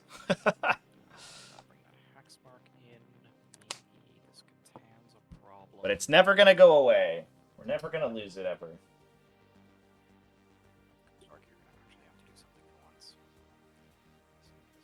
Yeah, I think like a land raider at a 90-degree or a 45-degree angle, I think might be able to. Because its treads are like big and thick and they can sort of body block for it, but it's like such a specific circumstance that I don't know if it will ever really come up in practice. Like some vehicles might be able to if they use their treads to like block off the gap underneath their model, but yeah. I'll just lock him again before something inevitably knocks him over. Alright, Zaris is good. This Hexmark is good. I hate that though. I hate that it comes down to like, oh, the physicality of my model, like rotated in such a way can have a game effect. Like, come on, that's stupid. But whatever.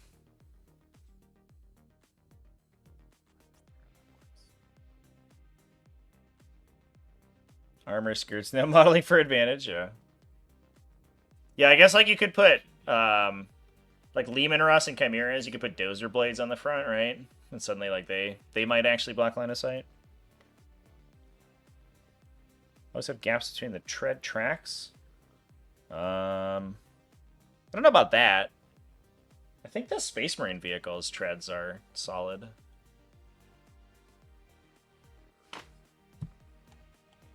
Safer. You can just shoot me with menhirs though. Ugh, menhirs are not fun. Obviously, they don't go like all the way 100% down to the ground. Like there's a gap on each side, but the point being that if the vehicle was angled so that the back end of the vehicle would block the opposite side, then it would be okay. 7.7. Better answer is it bases or width of a model blocks on a site. Yeah. Yeah, it's like No matter what. a really easy solution, right? You just assign everything like a size stat. And then you just say like, oh, bigger stuff sees over smaller stuff. Problem solved. You're going to come up here.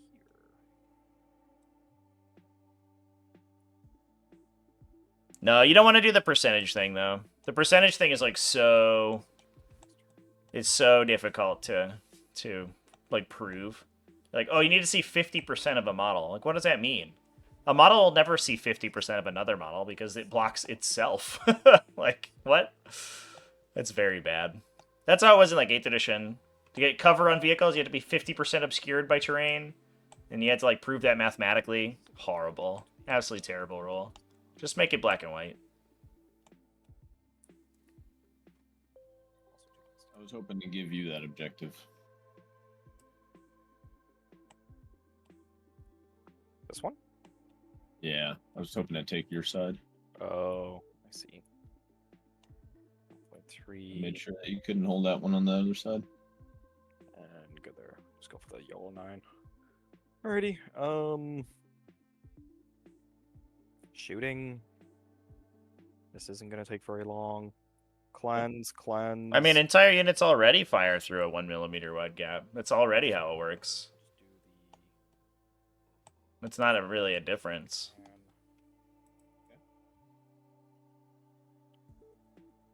They fire through smaller gaps now. We're talking about shooting between tank treads. Like, is it really that much of a difference?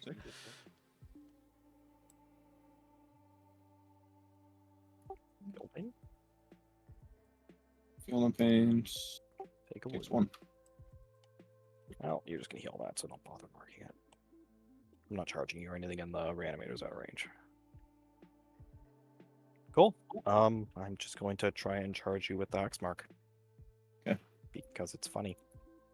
All right. He fails. I don't Alright. really care enough to reroll it. I will swing at the blue squad first, I guess. Sure.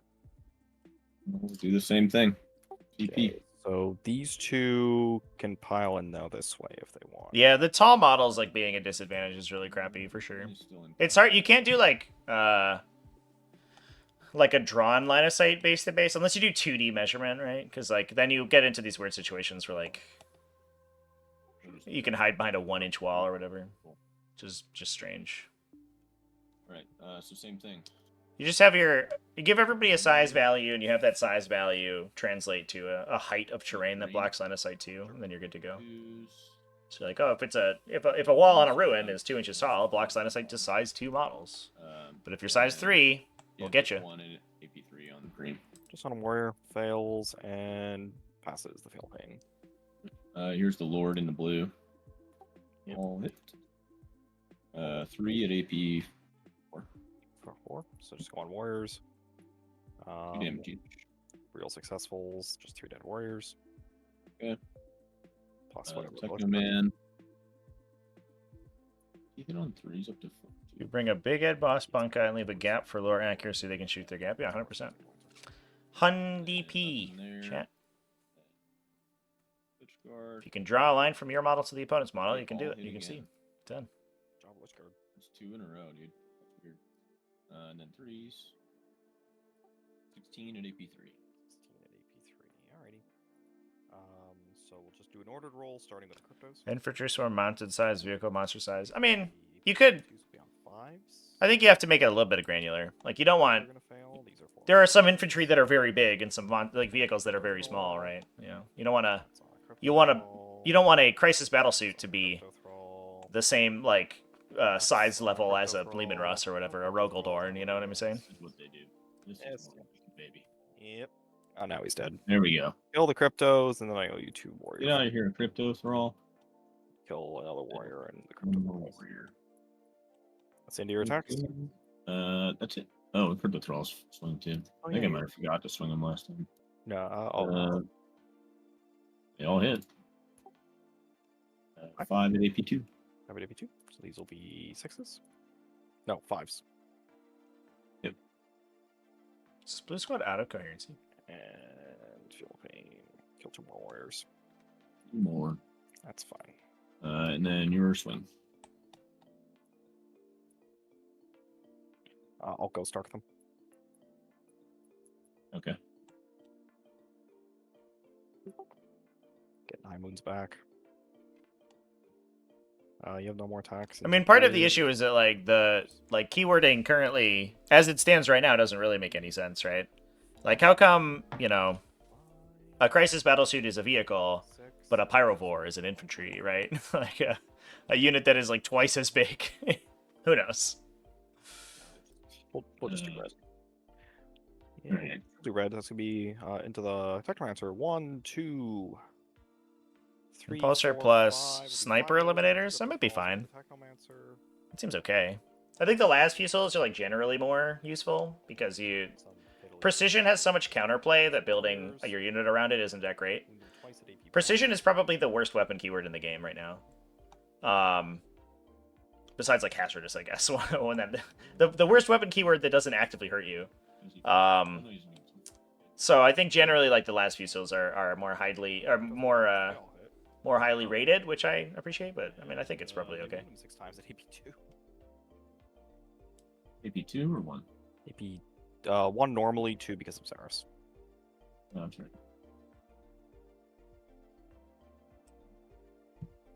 Crisis without the ability to shoot in melee would be tough. Well, Who's the would they? first 4? Because they also would be so much more maneuverable if they were infantry that you might never get to melee with them. They just fire and faded 12 inches directly back through a wall. Lucky guy. You'd be like, well, Yeah. fuck me, I guess. Move 18 inches forward. Move 12 inches directly backwards. Here go. You're like, okay. Alright. No, This it's sucks. flat. But tank, it doesn't matter. It's not gonna do anything. Here's 12 attacks from the... Like, you could also... I mean, we're talking about, like, wholesale mechanical changes to 40k, right? So, like, you could also add some sort of special rule in there. Battlesuits used to be able to fire in melee specifically. They had a special rule for it. Starting with crypto thralls, like All battlesuit keyworded units. 3 on him, right? Yep. It's AP2, so 5 ups. Oh god.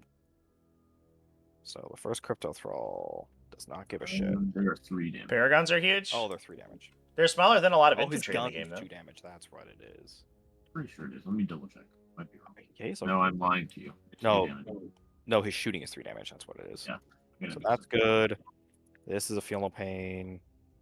Get in the box. Crypto thrall takes a wound.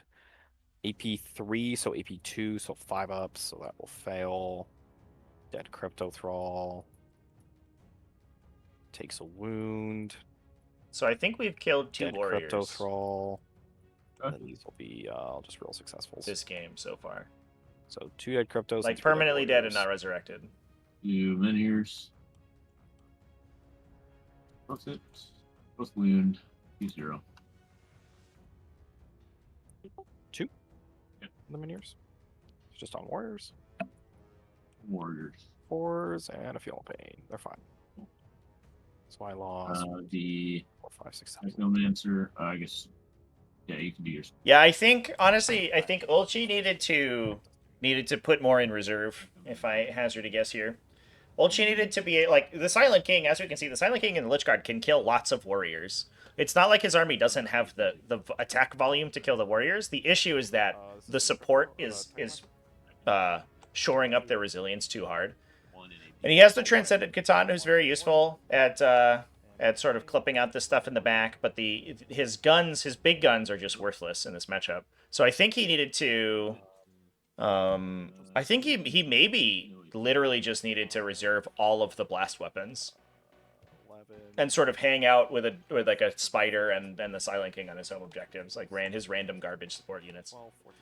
And then if the Canoptic Doomstalkers and the DDA just come in off the side here and just start laser beaming the Ghost Arc down, then either you force Devon to string out a lot more, in which case his army's less effective at holding objectives in order to screen, or he runs the risk of losing his Ghost Arc and his Reanimator. And if those 2 things go down, I think the Silent King and the Lich Guard just start killing like the entire Silver Tide very quickly. So I think it sounds like he was just saying that he hadn't played the mirror before, so it sounds like a little bit of a matchup knowledge thing. Definitely doesn't feel like totally unwinnable, but I don't disagree with you, chat. It might have been that his deployment sort of decided the game, and then we're just rolling things out from here. He is getting lots of points, to be fair. He has 15 points on secondaries, but Everyone in force. I don't know if he's going to be able to make it back on primary now that he's been stuck at 0s and he's killed again 2 warriors. Yeah. Yeah, you just do BL. Mm-hmm. These guys. Overwhelming force might be a little more difficult. Yeah. Advance them. 8-6 again. That's a no. Like it. That's a no. Nope, so I'm under your hold. Yeah, and you're also still on my base anyway. What's up? And you were also still on my bases anyway, so Oh, could go there. That's a actually you're still under the gun protection at that point.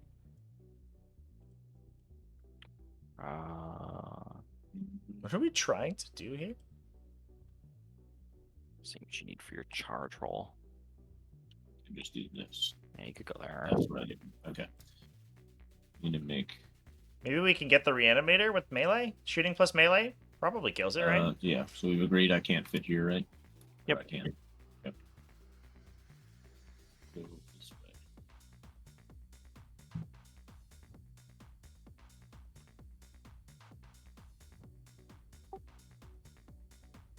Yeah, it's like a 6 or something. 5 or probably a 6 because I gotta fit my base like that. Yeah, because you have to get your whole base in there. So Yeah. 6. I try to precision out the Technomancer. Just gonna stand there in case I drop one some more. I can't do. I'm just gonna put your Technomancer back up to full wounds. He's gonna do that. There's Oh, no way. sorry, time's on me. Oh. Alright, let's advance the Doomstalker. Range. Doing that.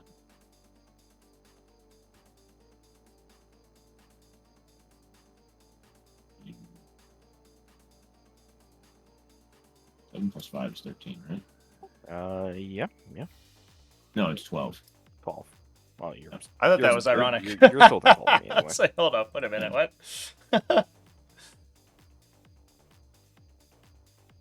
But I need my CP for reroll and precision. I guess he'll just shoot you. He'll just shoot you for free because it's free. Okay. To me Go as, for it, dude. me as well. I'll hit 2 wounds. Maybe 2. Oh, you have a 4 ball anyway. Yeah, you don't You care. good. Hey, look, the Hexmark did nothing.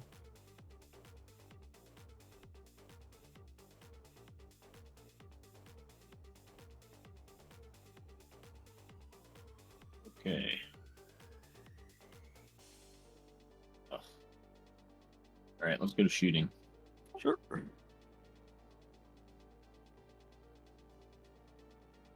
The Catan will shoot at the reanimator. Sure. Yeah, I get lucky.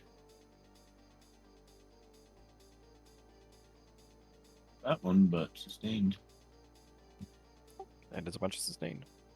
And then I believe it's This is a just pretty 7 good or idea. 2 To Yeah, make sounds a series of models that like auto separate you when you put yourself in a row. And you can just like set your models on your deployment line at a 2-inch screen and feel good about it, yeah. Alright. D3 each. 1, 2, 4, 6. exactly 6. Just fail all your filling things. Oh I'd shit. rather not. Big hit on the reanimator. I'm It gonna only make 3 takes of them. 3. An average number. I almost got lucky. You almost did get lucky. There's 6 to him too. Might as well just charge Wanna him. heal him. You don't really have much else in the way of a shooting phase this turn. So yeah, I'll spend the CP just to reanimate the reanimator. Or no, I can't. I can't. Oh, I yeah, did you not can't lose do a that. model. Requires you to lose a Alright. model. That reanimator's still alive there, my guy. Sorry, it's gonna shoot at red. Sorry, because the Ghost Archer you just have to lose a wound. It's really weird. Roll 1. Okay, nothing there. Gun. Jesus. Okay. I'm not. Well, I guess I said I'd do it, so do it. So you can trigger your rules.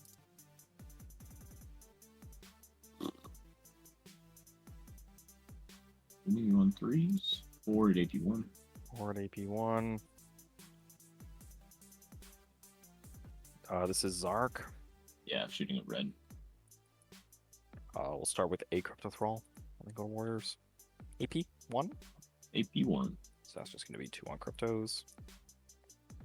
Crypto takes a wound. In that case, I'm not going to bother shooting the CR. Just go start them back.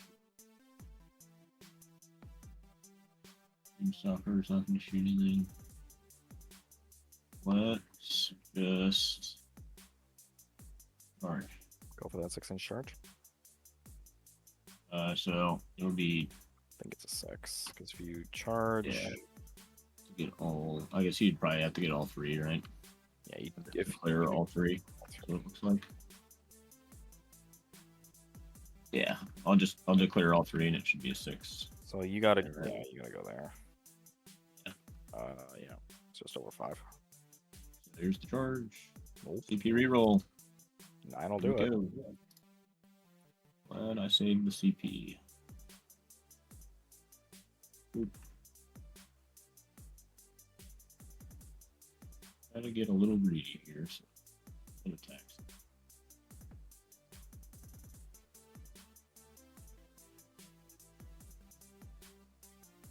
See, how does he want to do this? All right. I'll pay CP for precision. Sure. Then I guess it's just a regular lord. He's just a regular old lord. Nothing special about him. Reanimator is.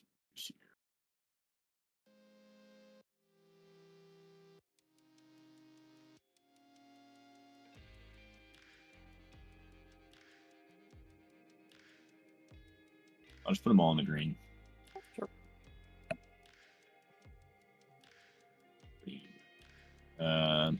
8 attacks, 2 sustained. And on 2s. Yep. So 9 and AP3. Who's taking them? I will start on the Technomancer until he's dead. And I'll Or no, start on you have to allocate them all before I start rolling saves. I think I just allocate them until, and then they keep bleeding over. Yeah, so if you like if you allocate it like 4 to the Technomancer, but it killed him in 2, then the other 2 would just spill to the Warriors. But you just can't do them one at a time. And say it's like Technomancer, Technomancer, Technomancer, he's dead, okay, Lord, Lord, Lord, Lord. Okay, I'll do 5 to the Technoman and then 4 to the Lord. So 5 and 4? Yeah. Okay, these are T6 damage, so I actually have to roll them one at a time. Yeah. So we'll just start with the Technomancer, get him out of the way.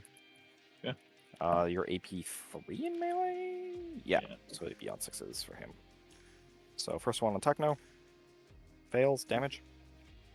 Oops. Bar 5. 4 feel no pain. He's dead. Yeah. Okay. Not gonna bother with the strat for that. So it's gonna be 4 more that'll go to the Warriors. It's 1 6s. And roll the damages. I technically stole the feel no pain. Here. I guess It doesn't matter. They're all wound Well, levels. Trajan and So the 1, other 1, guy so kiss. 1, 2. So the 1 Who is Trajan kissing? fails. The 2 I mean, I hope he does. fail. The 4 and the 5 in the box. So you kill 4 warriors so far. Yeah. And then the Lord has to take 4. He'll be saving on 5s. So the first one fails damage. 1. For 1. Feel no pain. He's good. Yeah. Number 2 fails damage. For 1. 1. He takes it. Yeah. Number 3 fails. Wow. Okay. I think on a long enough timeline, like if this game never ended and points were no object, Ulchi would eventually win, right? Because I think the Silent King, at some point, the Silent King and the Transcendent Catan, at some point, kill the support and overpower the reanimation. But the issue is that timeline is too long for the the 5-round game that we're playing. That has a hard cap on the number of points able to be spent. So did we not kill this reanimator, chat? Did we just flub? Oh, we killed the Technomancer. Oh no. That's a coherency check. Do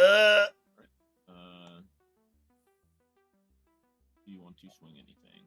Persuasion spills over but cannot be directed to another character after the first one dies.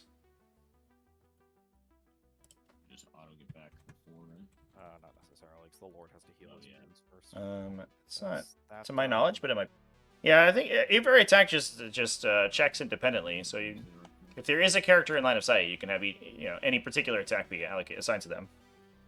I don't see anything that would restrict it from going to separate characters. 2 no AP. That would be weird. Yes. 2 no AP. I would have to be on the Crypto Thrall in that unit. So You could also potentially like split it between multiple characters. Not you would ever want to, I don't believe. I'll just But do you my could have Crypto it be Thrall now, like- 'cause that's the only unit I have. Okay, yeah, we reanimated back into coherency here. That makes sense. Technical You could have it be like 3, have 5, 6. This game. what's the word? Have like one attack hit a character, not kill them, and then go to a second character because it breaks all the normal attack sequences. So you don't have the normal restriction that you must continuously assign saves to the wounded model. Takes it. Cool. And then the Cryptos, maybe they'll kill him. Yeah, probably will. You never know. 3 AP2s. Just gotta make 1 6 up. I'll get you next turn, Technomancer. Ah. I'll remember to follow him back one of these days. All right, I'll swing the Technomancer back at you now. I think what the decision is made as on the controlling player's part. So I think he probably just wants to kill one of the characters and then call it there. If I had to hazard a guess, because you can just determine which characters take the hits, right, on each one. So you can say, I'm just going to keep assigning to this one character until they're dead, and then kill infantry in the unit. All right. I guess I'll swing. Do you want to swing your guys, or? I don't actually care that much. It's fine. I'll keep trying. All right, here's the Silent King. Left the reanimator alive though. That's so interesting. Here's it. The reanimator's worth so many wounds. 7 to at Necron warriors every AP3 on turn. red. It's just 7 on Warriors. That's good. Real successful Feel No Pains. Lose 5 Warriors. 1, 2, 3, 4, There's the 2 Menhirs. Both hit. and 5. It survived again. No. I must have missed it. Wounds. No wounds? Okay. I'll swing with purple here, unless you want to swing in the Militia Guard this time. It's fine. I'm gonna kill one Lich Guard, you're just gonna reanimate him. It doesn't actually do anything. Yeah, the Technomancer is just granting the feel no pain, which is definitely good, but 13 this time. And definitely AP2. not as impactful as the reanimator for sure. So I'll do an order roll. I'll do It also one gives you an Crypto Thrall, overwhelming one force, order but I guess you get that either way. So good. That's fails. Feel No Pains. He's If you remove the gone. 5 battle limit with So the we first get remaining 5 lifespans ups. be enough to let them finish the game, maybe not. But you have to remember, chat, they're Necron players, so their bodies are immortal necrodermis. They are made manifest in still silvered living metal, and they will never die of old age. Old age and sickness will never come upon them, so they will be able to finish this game. Straight. So sorry. 6 ups on Warriors. The new model revealed on Monday. The new what do you call it? Lord, Necron Lord guy. He looks really sweet. Also, probably really good too. Because it looks like he has a resurrection orb, so he's gonna fill the same role as a regular Lord. He just gives the unit like a massive increase in maneuverability. And if you, assuming that Awakened Dynasty remains unchanged, like all of the other indexed attachments have been, they get the like advance and do and shoot strat, or turn your weapons to assault strat still. So I think that guy might be insane, honestly. I won't bother with the It's not gonna do guys anything. either. Well, let's call that a turn, I guess. So you score BL for 5 and 3 for overwhelming force Well, 5. I killed 2 units. on objectives. Yeah, the 2 characters. No, you just killed the 1 character. Oh yes, no, he died and came back. Right. Yes, that works in tactical. Oh wow! That's wild. Okay. The Technomancer respawned and then died a second time to the Catan Shard. Well, no wonder the Catan Shard put all of its punches into that guy. Alrighty. I guess I'll just reanimate. Red. I don't have to roll for this, but I'll just roll for it anyway. 4-7. That's gonna be 1, 2, 3, 4, 5, 6, 7. Exactly perfect. Green. Nobody's dead there. Blue, I gotta roll for. 6 wounds come back. Unfortunate that the Technomancer was killed, pulling the Catan Shard out of melee with the Net Warrior unit. Because you don't want to have to fall back those warriors. And if you just let the Catan Shard epic duel you twice and potentially kill the Lord as well, that would be kind of huge. Gets rid of their Resurrection Orb, which is a big deal. And that's that. Oh, the Reanimator. Yeah, he's back to full. Cool. My turn? Or am I to whatever I want? This guy understandably wants something to do with you. 2 through. Which I told Washington.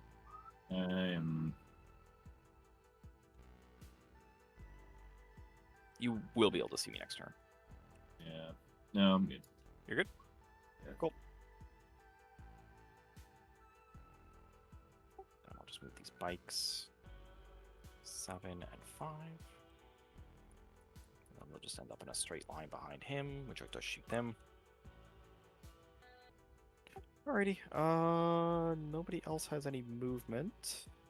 Ghost Ark is staying. So I guess I'll just go to the shooting phase. Homers, cleanse again. Yep. The Ghost Ark will just shoot the Catan. Maybe I do something to you. Not 2 wounds, you're not gonna care. 2? Yeah, it's just 2. Oh, maybe you won't care. And Yeah, take 2 wounds, sucker. Oh, I didn't do my taxing you either. That actually was something that could matter. The Ghost Ark would have hit you twice and wounded you once, and the Reanimator would have had 4. pass it. I think he hits on 4s. And the Reanimator did nothing. Okay. Alrighty. No other guns that I really need to care about right now.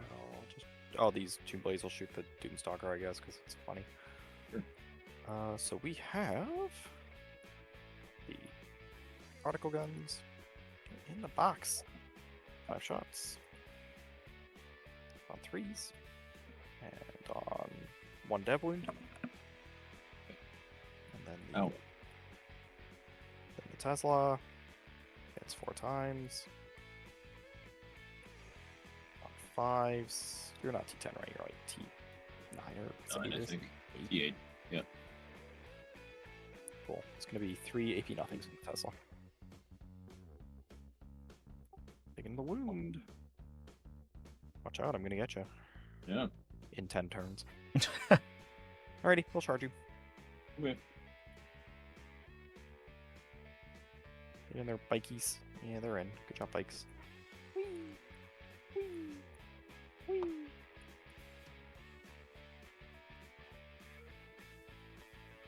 That's it for that. Right, Tomb Blades. Oh boy. Watch out.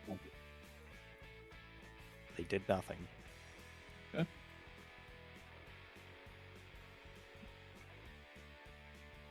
Alright, my turn to punch you, I guess. Yes, sir. I'll start with the Catan and the Ghost Ark.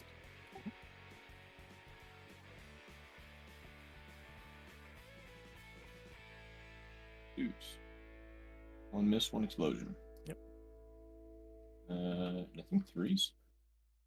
T9, your strength 9, so 4s. 4s. 4? AP3. That's under. Like a 3 CP? Sure, and I'll just reroll the first failed save. Didn't fucking matter. So 3 go through. Great. 1 at a time. Hit patch to save money. TP reroll. I used Rhino for $30 in a Guard Ranch of the Century Missile. Yeah, that's pretty good. 2 more. See a lot of whirlwind conversions out 12, there yeah. too, Almost got him. with like a, you know, Not dead yet. a wyvern turret or whatever on top of a rhino. Maybe I'll get lucky and bring it in. Possible. Alright, over to you if you want to swing with anything. I'll just do the Boom, big hit on the ghost Your arc. Technomancer with the same attacks I did Could last just turn. shoot it to death and then charge it back into the reanimator. Do That could be I sweet, or the need to lord. double reanimate people right now? Probably not. So yeah, I'm not gonna bother. Warriors. Yeah. 2 at AP1. Man, that guy does not want to die. Yeah, right. Crypto Thralls. Oh. 1 6 up. Oh god, you're gonna do it. I know it. I know you're gonna do it. No, he's dead. See you later. I have no CP.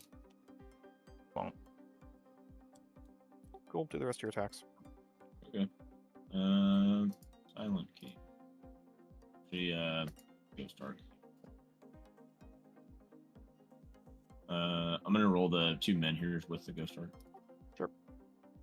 Actually, I have different strength. I can't do it. Sorry. I'll hit. No, because the Technoman's dead. Oops. 2 wounds. Here we go. 2 Do wounds? it. No AP. Yep. 2 on cryptos. Still pain. He's good. Veneers. With miss. To be fair, the Technomancer wasn't doing too much this game. Talking. Mr. Silence. These guys were already stealthed, And 6 is so they were lethal. just already gonna -2 to And hit, so his AP3, +1 didn't 2 really do damage. much. Ordered roll starting with the Crypto Thralls. AP3, so AP2. So that's gonna fail. And he's gonna live. That's gonna fail. He's gonna live. That's gonna fail. Okay, Crypto Thrall. Okay, he's dead now. That's a pass save. That's a Feel Pain to the guy with Bowl, so he's dead too. That's a good warrior, and then these are 3 on warriors, just real successes. You kill the Crypto Thralls and 3 warriors. Okay. Ghost Arc them back. Yeah, I'm just gonna go start them back. Yeah, it's 7 wounds. I Yeah, the Tech Marine's solid with the whirlwinds, especially if you are in Iron Storm and you have, Oh, look, they're all back. I think, like 2 whirlwinds, and the lethal hits thing is pretty good. Purple now. Especially against your Earth of Moment target, they can even punch into heavy armor. It's really good for turning on Mercia's weakness by doing damage to big stuff. So you can blow it up later in the game with the strat. What the hell was that? I don't know. Really weird. I'll get some of these dice for you. I had 22 wounds that I was attempting to roll there.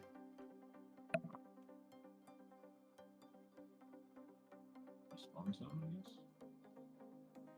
Never seen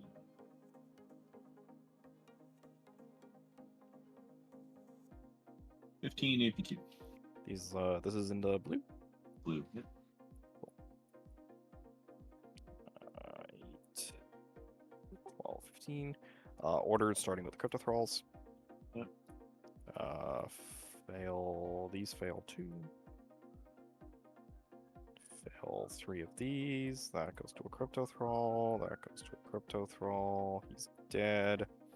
And then AP2, so AP1. These are on warriors. So the Crypto Thralls and 5 warriors go bye-bye. Lord. Hit. 2 wounds and then 1 dev. So 2 wounds and 1 dev. So the 2 wounds on 3. 6s. Fail them both. And then 3 rolling successfuls.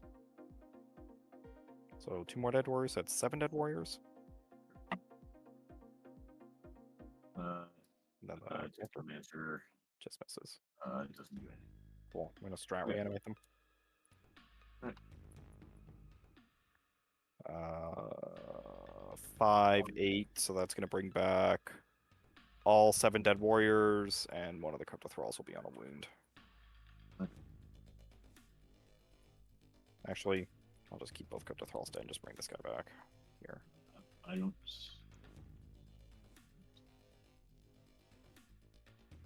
It's a custom version of the FTC Any base. more attacks into me? It's got the same tools, but I removed a lot of the additional counters, the sort of excess ones. I'll swing the Steam Stalker. Sure. That might matter. 3 attacks. 5s. Okay. Alrighty. Mm, So right. on my turn, I'm gonna score 4 and 4. No, I don't. Pass 2. This one's just for personal use. I don't post it on the on These Steam. 2 crypto thralls are gonna come back. I have to life. recreate it every time FTC gets uploaded, so it's kind of a pain. Get a bunch of outdated stuff with old missions in it and stuff, which would be a little confusing for people. No prisoners. Bring it down. Look at that. Called it. Hey, no prisoners to bring it down. That's a pretty good set of Maybe I shoot the Ghost Arc. secondaries. Oops. Rubik's Cubist, thanks to you for the follow. Appreciate you. We just need this Transcendent Katana to go ham. Kill the Ghost Arc and the Reanimator here. That'd be sweet.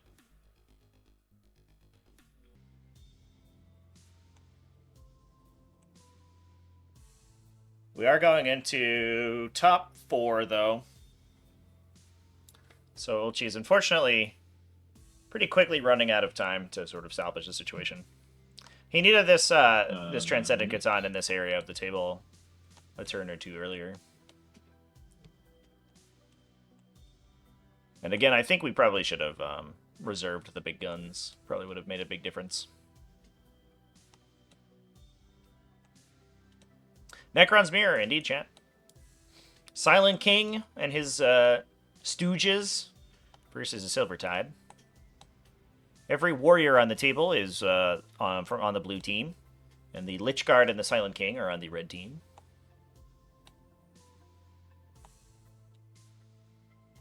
He'll get back in too. Yep. Fall back. Can't walk over. Do that, you know.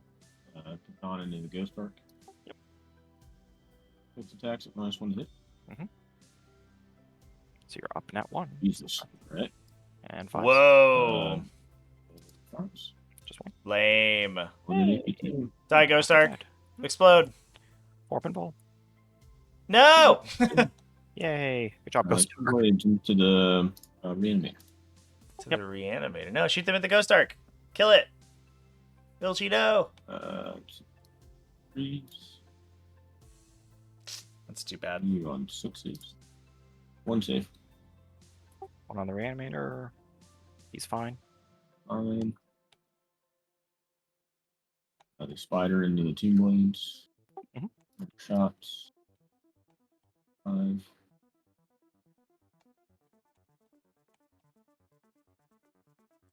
He needs 5s. Does he on 3s? Yeah, he On has 4s. 3. So you need 5s. No, 3s. You're BS3. Your weapons go 4 Oh, now. wait, my claws. Alright, so I have 2 more hits. Yep. Then winning you on 3s. Yeah, 3s. Yeah, you're strength 6. Just 1. Uno, Wundo. Takes it.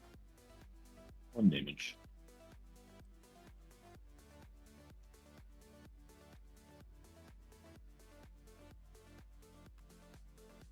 Oh, nice. The reanimator was flying back.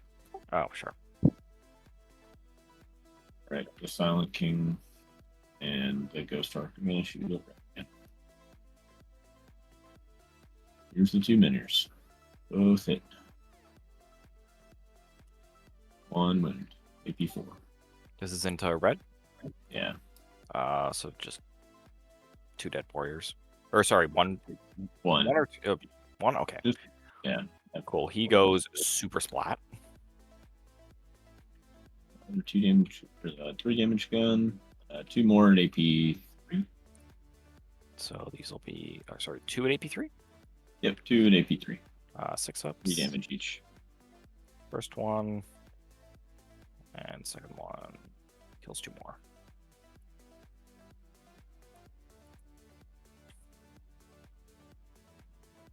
And 1.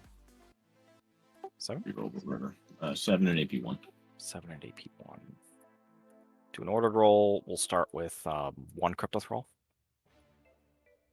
AP1, so that's going to fail. Feel pain for him. He's dead.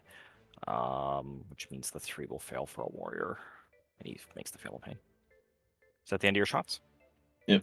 Oh, the Silent King with Blood Crushers. That's rude. Is that 1, 2, 3? That man's 4 royalty. wounds? You could just shoot me with the Dooms. I'll Ghost Arc them now. Alright. Get those guys back. I'll start rolling the Doomsday Arc if you're cool with it. Yeah, that's fine.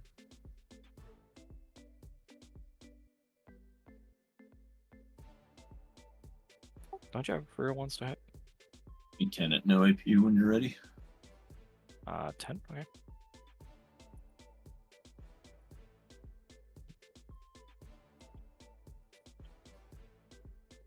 So we'll do 1 Crypto Thrall, and then Warriors. Just 1 on the Crypto. He takes a wound.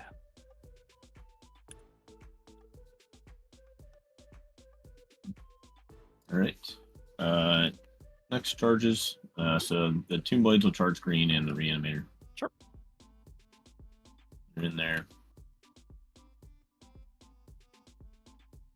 Is that That Lord? might hold an Not just objective gonna yet. pick him up? I have like 13 OC on here right now, so. Oh, yeah. Well, I mean, if I kill the Ghost Arc. Well, stuff, 10 after the Ghost Arc dies. Yeah. But that's still more than you, I think. Or no, the Katana is 4, so that will tie, but I'll just reanimate 1 guy on here. And it's not going to matter. Alright. Transcendent Catan into the Ghost Arc. Mm-hmm. Actually, I gotta roll the Yeah, you got to do your Tomb Blades Tomb first. Blades Are first. they hitting the Mhm. Warriors, or are they hitting the... I'll just hit the Reanimator. Necrons don't have blood, but they sure have Yeah, I'm not skulls. gonna bother, man. They're Everybody's not got a kill it. skull. No, they're not It going to do can anything. regenerate. Yep. You can swing with something if you want. There's honestly nothing I care enough to swing with. Yeah, I'll just swing with the Catan here. Actually, I'll do some. Well, I guess the Lord has a piles, staff of light. 1.6. Oh, you base Yeah, me. he's not gonna kill anyone. You base me. It's Yeah. fine. That's funny. You know what? I'll just do green. I might kill a 2 blade here. Should be nice. Sure. 4. 2.2. 2.5. 2.5 sands a millimeter. It's going to be the Lord and 2 warriors hitting the Tomb Blade. Okay. That's just going to get a 3rd model on there now. That's going to be... He has a staff of, I think, 3 attacks? The hell do you do in combat? All hit. 1 wound. It's only strength 5 on your Tomb Blade. At AP, whatever he is. Fury Ball. Okay. Good. And the Warriors. 1 hit. Wounds. Good. Yeah, he did nothing. Okay. Back to me. Yep. 2s. No sustained. And 5 or 4s, but 2 saves on the Ghost Arc. 2 saves on the Ghost Arc? Could this Ghost Arc maybe live? He might live. Alright, I'll roll these 1 at a time. Actually, what am I for CP? 2? Yeah, I'll roll these 1 at a time. First one. Fuck it. It'd be really nice if this thing didn't die right now. Yeah. He's good. I'm gonna kill 3D3 wounds on this thing. It's Oh gonna be my great. god. Ugh. Gross. Okay. Yuck. Um, Yuck. That'll be my turn, man. That's unfortunate. I'll keep bring it down. No points scored that turn for LG2. Yeah. Score. I Discard think that one. this is a coffin already being sealed shut by the Silver Tide here, and I think that probably clinches it. A big goose egg of a turn is kind of unrecoverable there. Shock, it fails. It matters.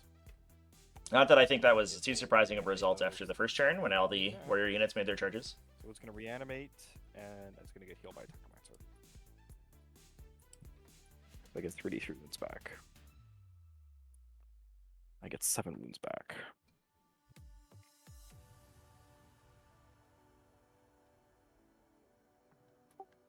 And I think he's just gonna, like, chill. Everybody's just gonna vibe out or something. Yeah, that's the right move for sure. Don't let me teleport.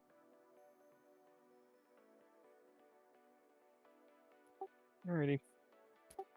Bikes aren't moving. They'll deploy homers. The hex mark will just hang out. Actually, he'll just come over here. Does he fit here? No, he's gotta go here.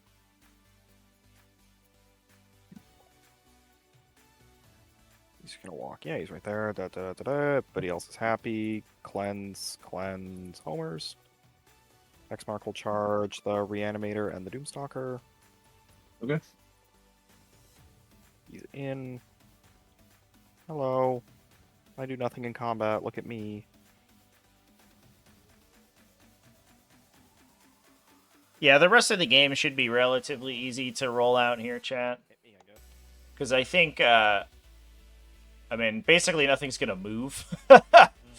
Devin's just going to stand his hordes in the middle there, and we'll see what Ulchi scores on points, I think is going to be the final result.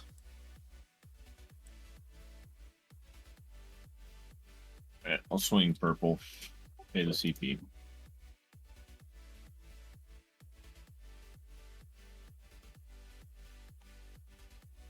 The attacks.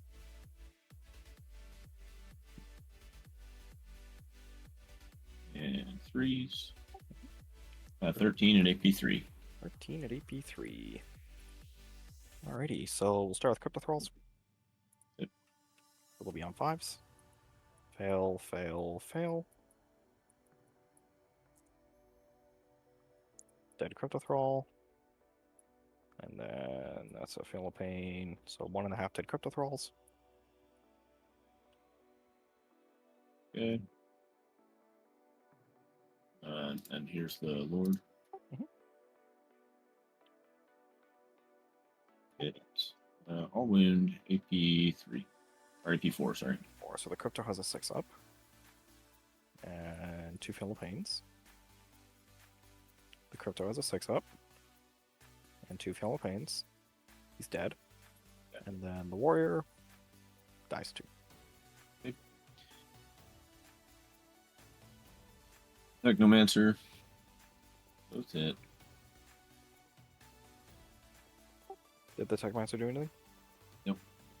Cool. Do you Yeah, have any I'm not back gonna into the- swing. I'm not gonna swing. swing into the green unit because it will matter for my. Because I'm just gonna Okay. bring a guy back here just for insurance. Oh, sure. Yeah.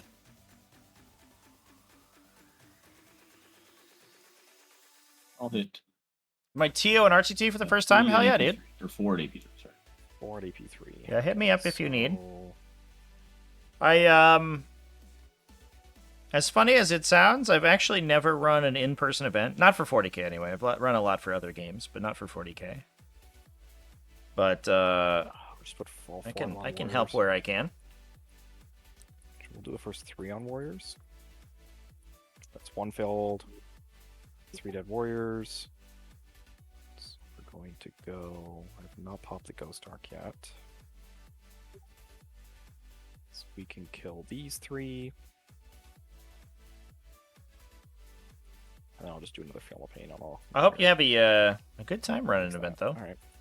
I mean, I was thinking about trying to run a GT, but there are a lot of places that are... GTs are actually kind of unpopular in my area, as weird as it sounds. It's tough to get people out for a full weekend, whereas RTTs are like kind of the name of the game.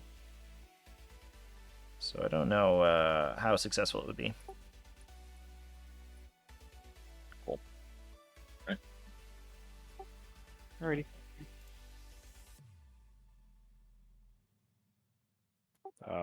Any That's other it, right? attacks you want to do? Yeah, that's all I'm gonna do now. Do the Doomstalker, because if we kill more warriors, I can Oh, sure. There you go. fuck around with that. All hit. All Actually, wound? 2 hit, but I think all wound. Yeah. Okay. I think it's like strength 6. Yeah. Yeah. 3 Warrior. no AP. Damage? 1 each. That's fine. Doesn't do anything. You actually would have piled in when he attacks you. Okay. Do you want to roll Silent King, or is it not worth it? I don't think it's worth it. Then they're just gonna come back in your command phase or in mine. I'm not gonna bother rolling it. I'm not gonna kill you.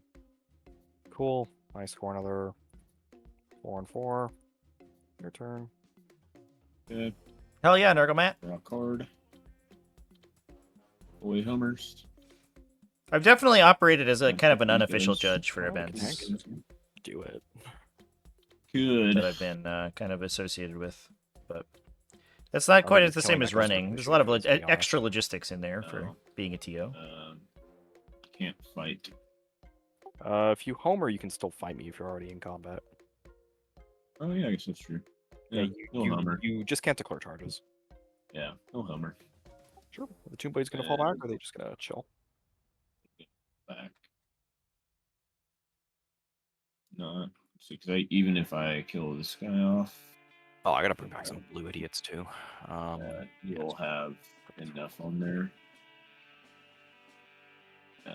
There's no way I'm climbing back into this. Nergomat, what's the event that you're judging in Fall January? back Maybe I'll be up there. to here. I have OC6 on here right now.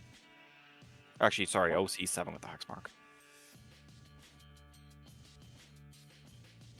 Just go here in case. This is the last turn, right? Yes, this is top of 5. Yeah.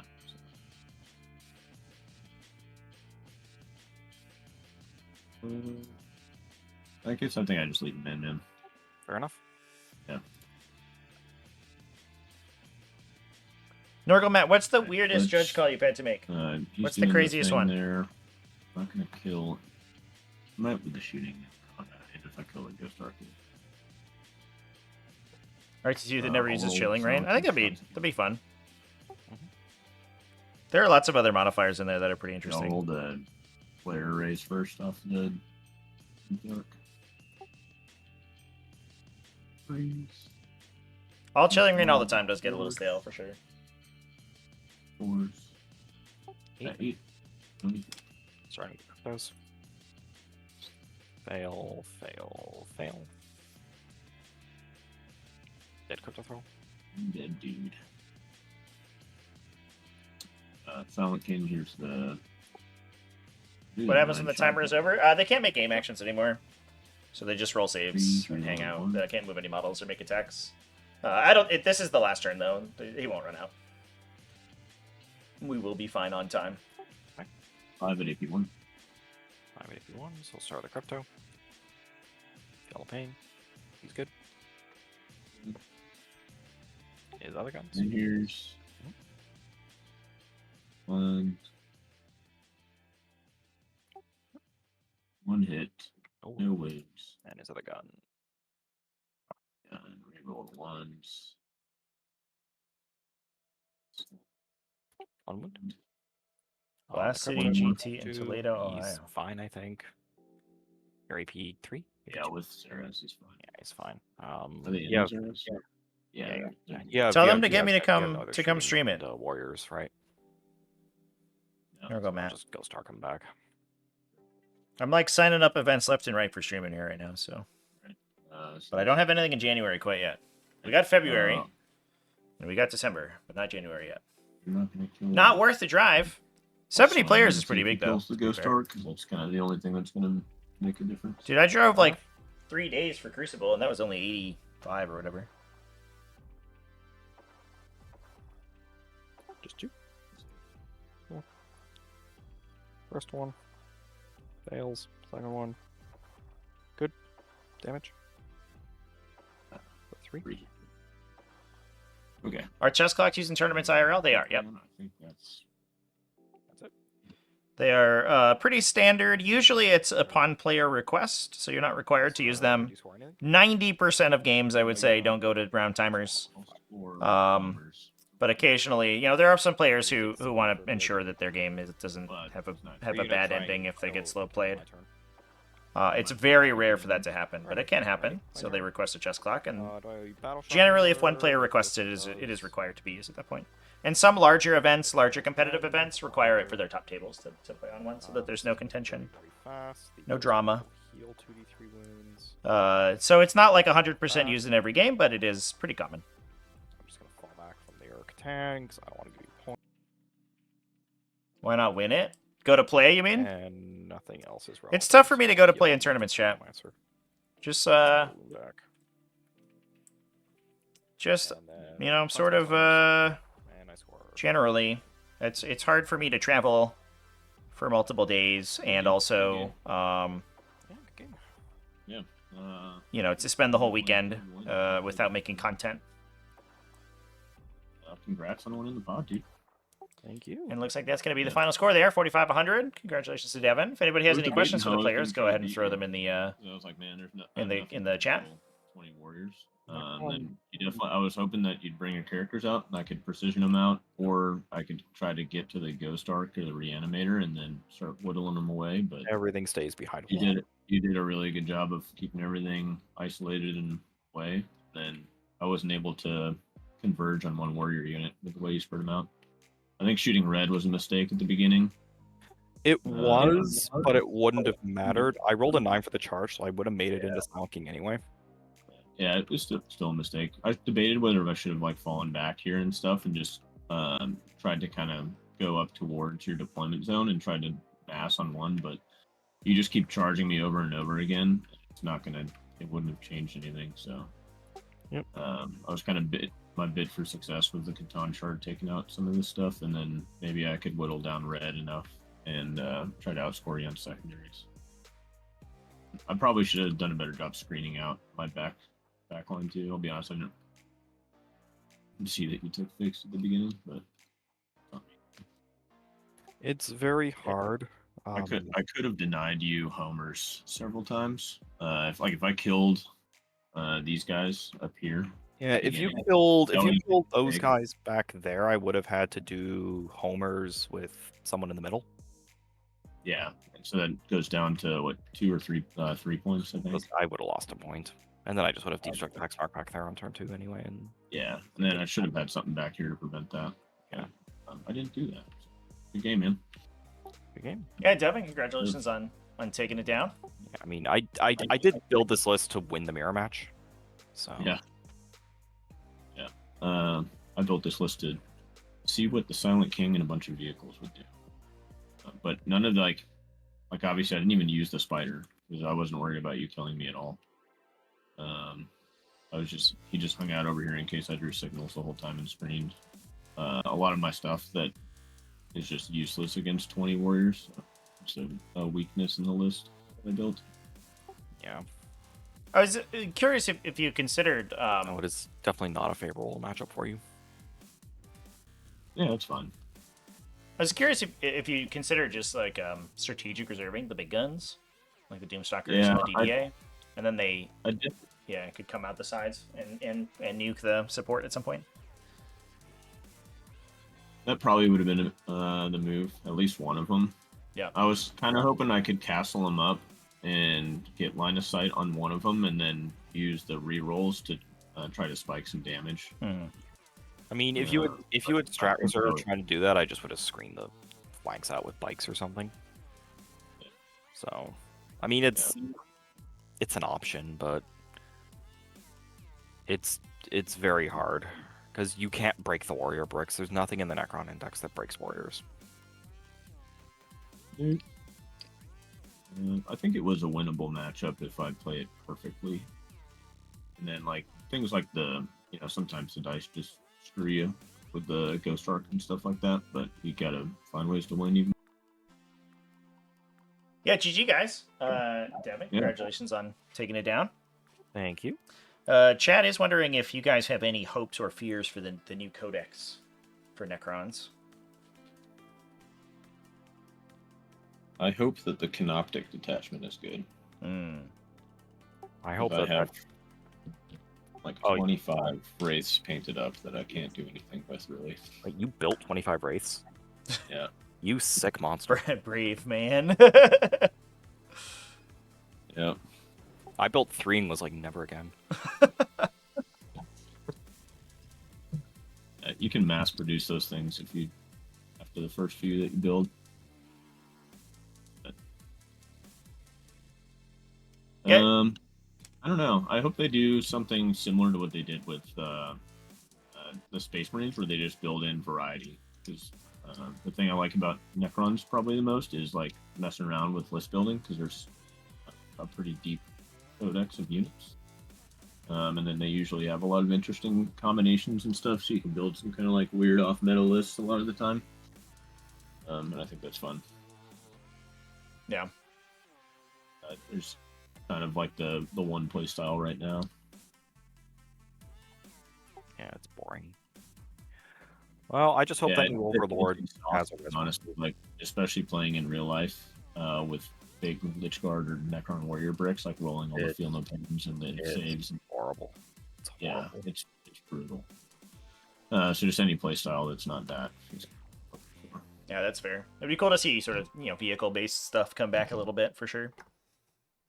Yeah. And the heavy infantry, like, mounted stuff, the destroyers and the Canoptech stuff. Well, the destroyers need mobility. Yeah. Like, if they got, like, a fallback and shoot strat, that would make them a lot more appealing. Yeah. Yeah. But the problem is there's just, like, it's like a T5 3-wound model. It just dies. Yeah. Yeah, you usually trade down with it, fortunately. And that unit's not cheap, because, like, when you take 6 of them with the Destroyer Lord, it's, like, a fair chunk of points. Yeah. Yeah, here's hoping their Annihilation Legion detachment looks a little bit better for those guys. I just really hope that new Overlord has a Res Orb. Well, he has one on the model. So. Well, he's holding a something. Yeah, he's got one in his other arm. This is also Games Workshop. Could be a small Res Orb. Who knows? Yeah. Too small to bring people back. Is auto advancing 6 inches on a unit that can advance and shoot? That seems pretty good. Yeah, we were talking about him in chat earlier. I think he's probably very strong if the Awakened Dynasty remains the same. And especially since the normal Lord is probably going away. Right. Because that model's been out of production for a while. Yeah. There's supposed to be one more model that's coming out with the Codex, right? Well, I think they're losing data sheets, right? Yeah, they're losing 3, I think it is. I think the Locust Lord is a potential, right? Because that guy is an old crappy metal model that you can't get anymore. No, you can still get him. Oh, can you? Yeah, I'm pretty sure that you can still get the upgrade kit for him. Okay, fair enough. The Lord you haven't been able to buy for a while. He might go away. Yeah, it's the Lord is going away, and then unless they consolidate the Cryptech data sheets, that's the only thing I could think of. Or I think maybe some of the resin characters. I don't know if the Locust Lord is on the web store. I don't think you can buy a Locust Lord anymore, man. Yeah. I mean, is the there's like a little kit that you can put on like the I bought one like 2 years ago to get a Staff of Light bit. 2 years is a long time. Yeah, but also with the with the web store right now, does the web store have the web store? That's a great question. That's a really good question. Is that web store trustworthy? The answer, probably not. Horrible. Yeah. Wild. All right. Well, thanks, guys. Devin, congratulations on taking it down once again. And thank you, too, for the game. Thanks, Trevi. Cheers, guys. Later. See you, dude. All right, chat. Yeah, good talking, everybody. Thanks, everyone, for coming and hanging out. A little bit of the evening stream. Glad that we could get this one down. Losing 3 data sheets but getting 3 new models. That'd be cool. New models are always fun. Dump Nemesaur, Oberon, and Trazen. I think if they drop Trazen, everyone riots, right? Because he's like everyone's favorite character. I think Games Workshop would burn down. Yes, a new Stilt Necron. Yeah. We'll do a release cycle of stilt-bearing soldiers. All right, everybody. Thanks, everyone, for coming and hanging out with me. We'll go raiding it once again. I'm going to raid into... I do think that was probably... It was a difficult matchup for Ulchi to win, but I don't think that it was unwinnable by any stretch of the imagination. I think that he had to encircle the cannons. Like the game plan for Devin was always going to be to push stuff around the sides and or to push up into the blast weapons and engage them. And I think that you just have to be able to refuse flank that essentially. And I know Devin was like, well, I'll just screen with stuff, but yeah, then that stuff dies, right? Like the Tomb Blades were pretty important. You have the Catan Shard, the Transcendent Catan that can kill them, and you can rapid ingress them, and then kill, move up and charge something or shoot something and then kill the screen anyway. I think that was probably the tank shock the screen is what I mean. I think that was probably going to be the best course of action for Ulchi. And I don't know if he identified it at the beginning of the game. I understood like the reasoning. If you could get all the big cannons in line of sight on something, and then just laser beam down most of a unit with the blast weapons, it's probably fine. But I don't think Devin's going to give that to you really without reanimating a ton of times. So I think you have to put the blast weapon, you have to put the laser cannons into the multi-wound support stuff, and then get the Transcendent Catan to sort of engage the backline. And once you do that, I think it's a winnable game. As soon as you clear out the Reanimator and the Ghost Arc, I think that the Warrior Bricks just start vaporizing to the Lich Guard unit. The issue is that the Lich Guard unit is triggering like 3 reanimations per battle round, plus the Res Orb, plus the command phase reanimations. So you're getting like 15 or 18 warriors back every battle round against the attacks from the Lich Guard. Whereas you can get rid of like 3 of those if you kill the Ghost Arc, and then that becomes much more manageable. Anyway, yeah, Inky's having a little bit of a hissy fit right now that I'm not paying attention to her. There's a couple people on TTS. We're gonna go give them a raid. Thanks everyone for hanging out with me, and I will see you tomorrow. I have the last game of Black Crusade Online scheduled tomorrow. That should be around midday. I think that should be somewhere around 2 p.m. U.S. Eastern. So I'm excited for that one. I'm also hoping to have a video out tomorrow morning about Devastating Wounds. It's all recorded and I'm in the middle of editing it. So hopefully that will be up tomorrow morning. So lots more content coming out. Thanks everyone for chilling with me, and I'll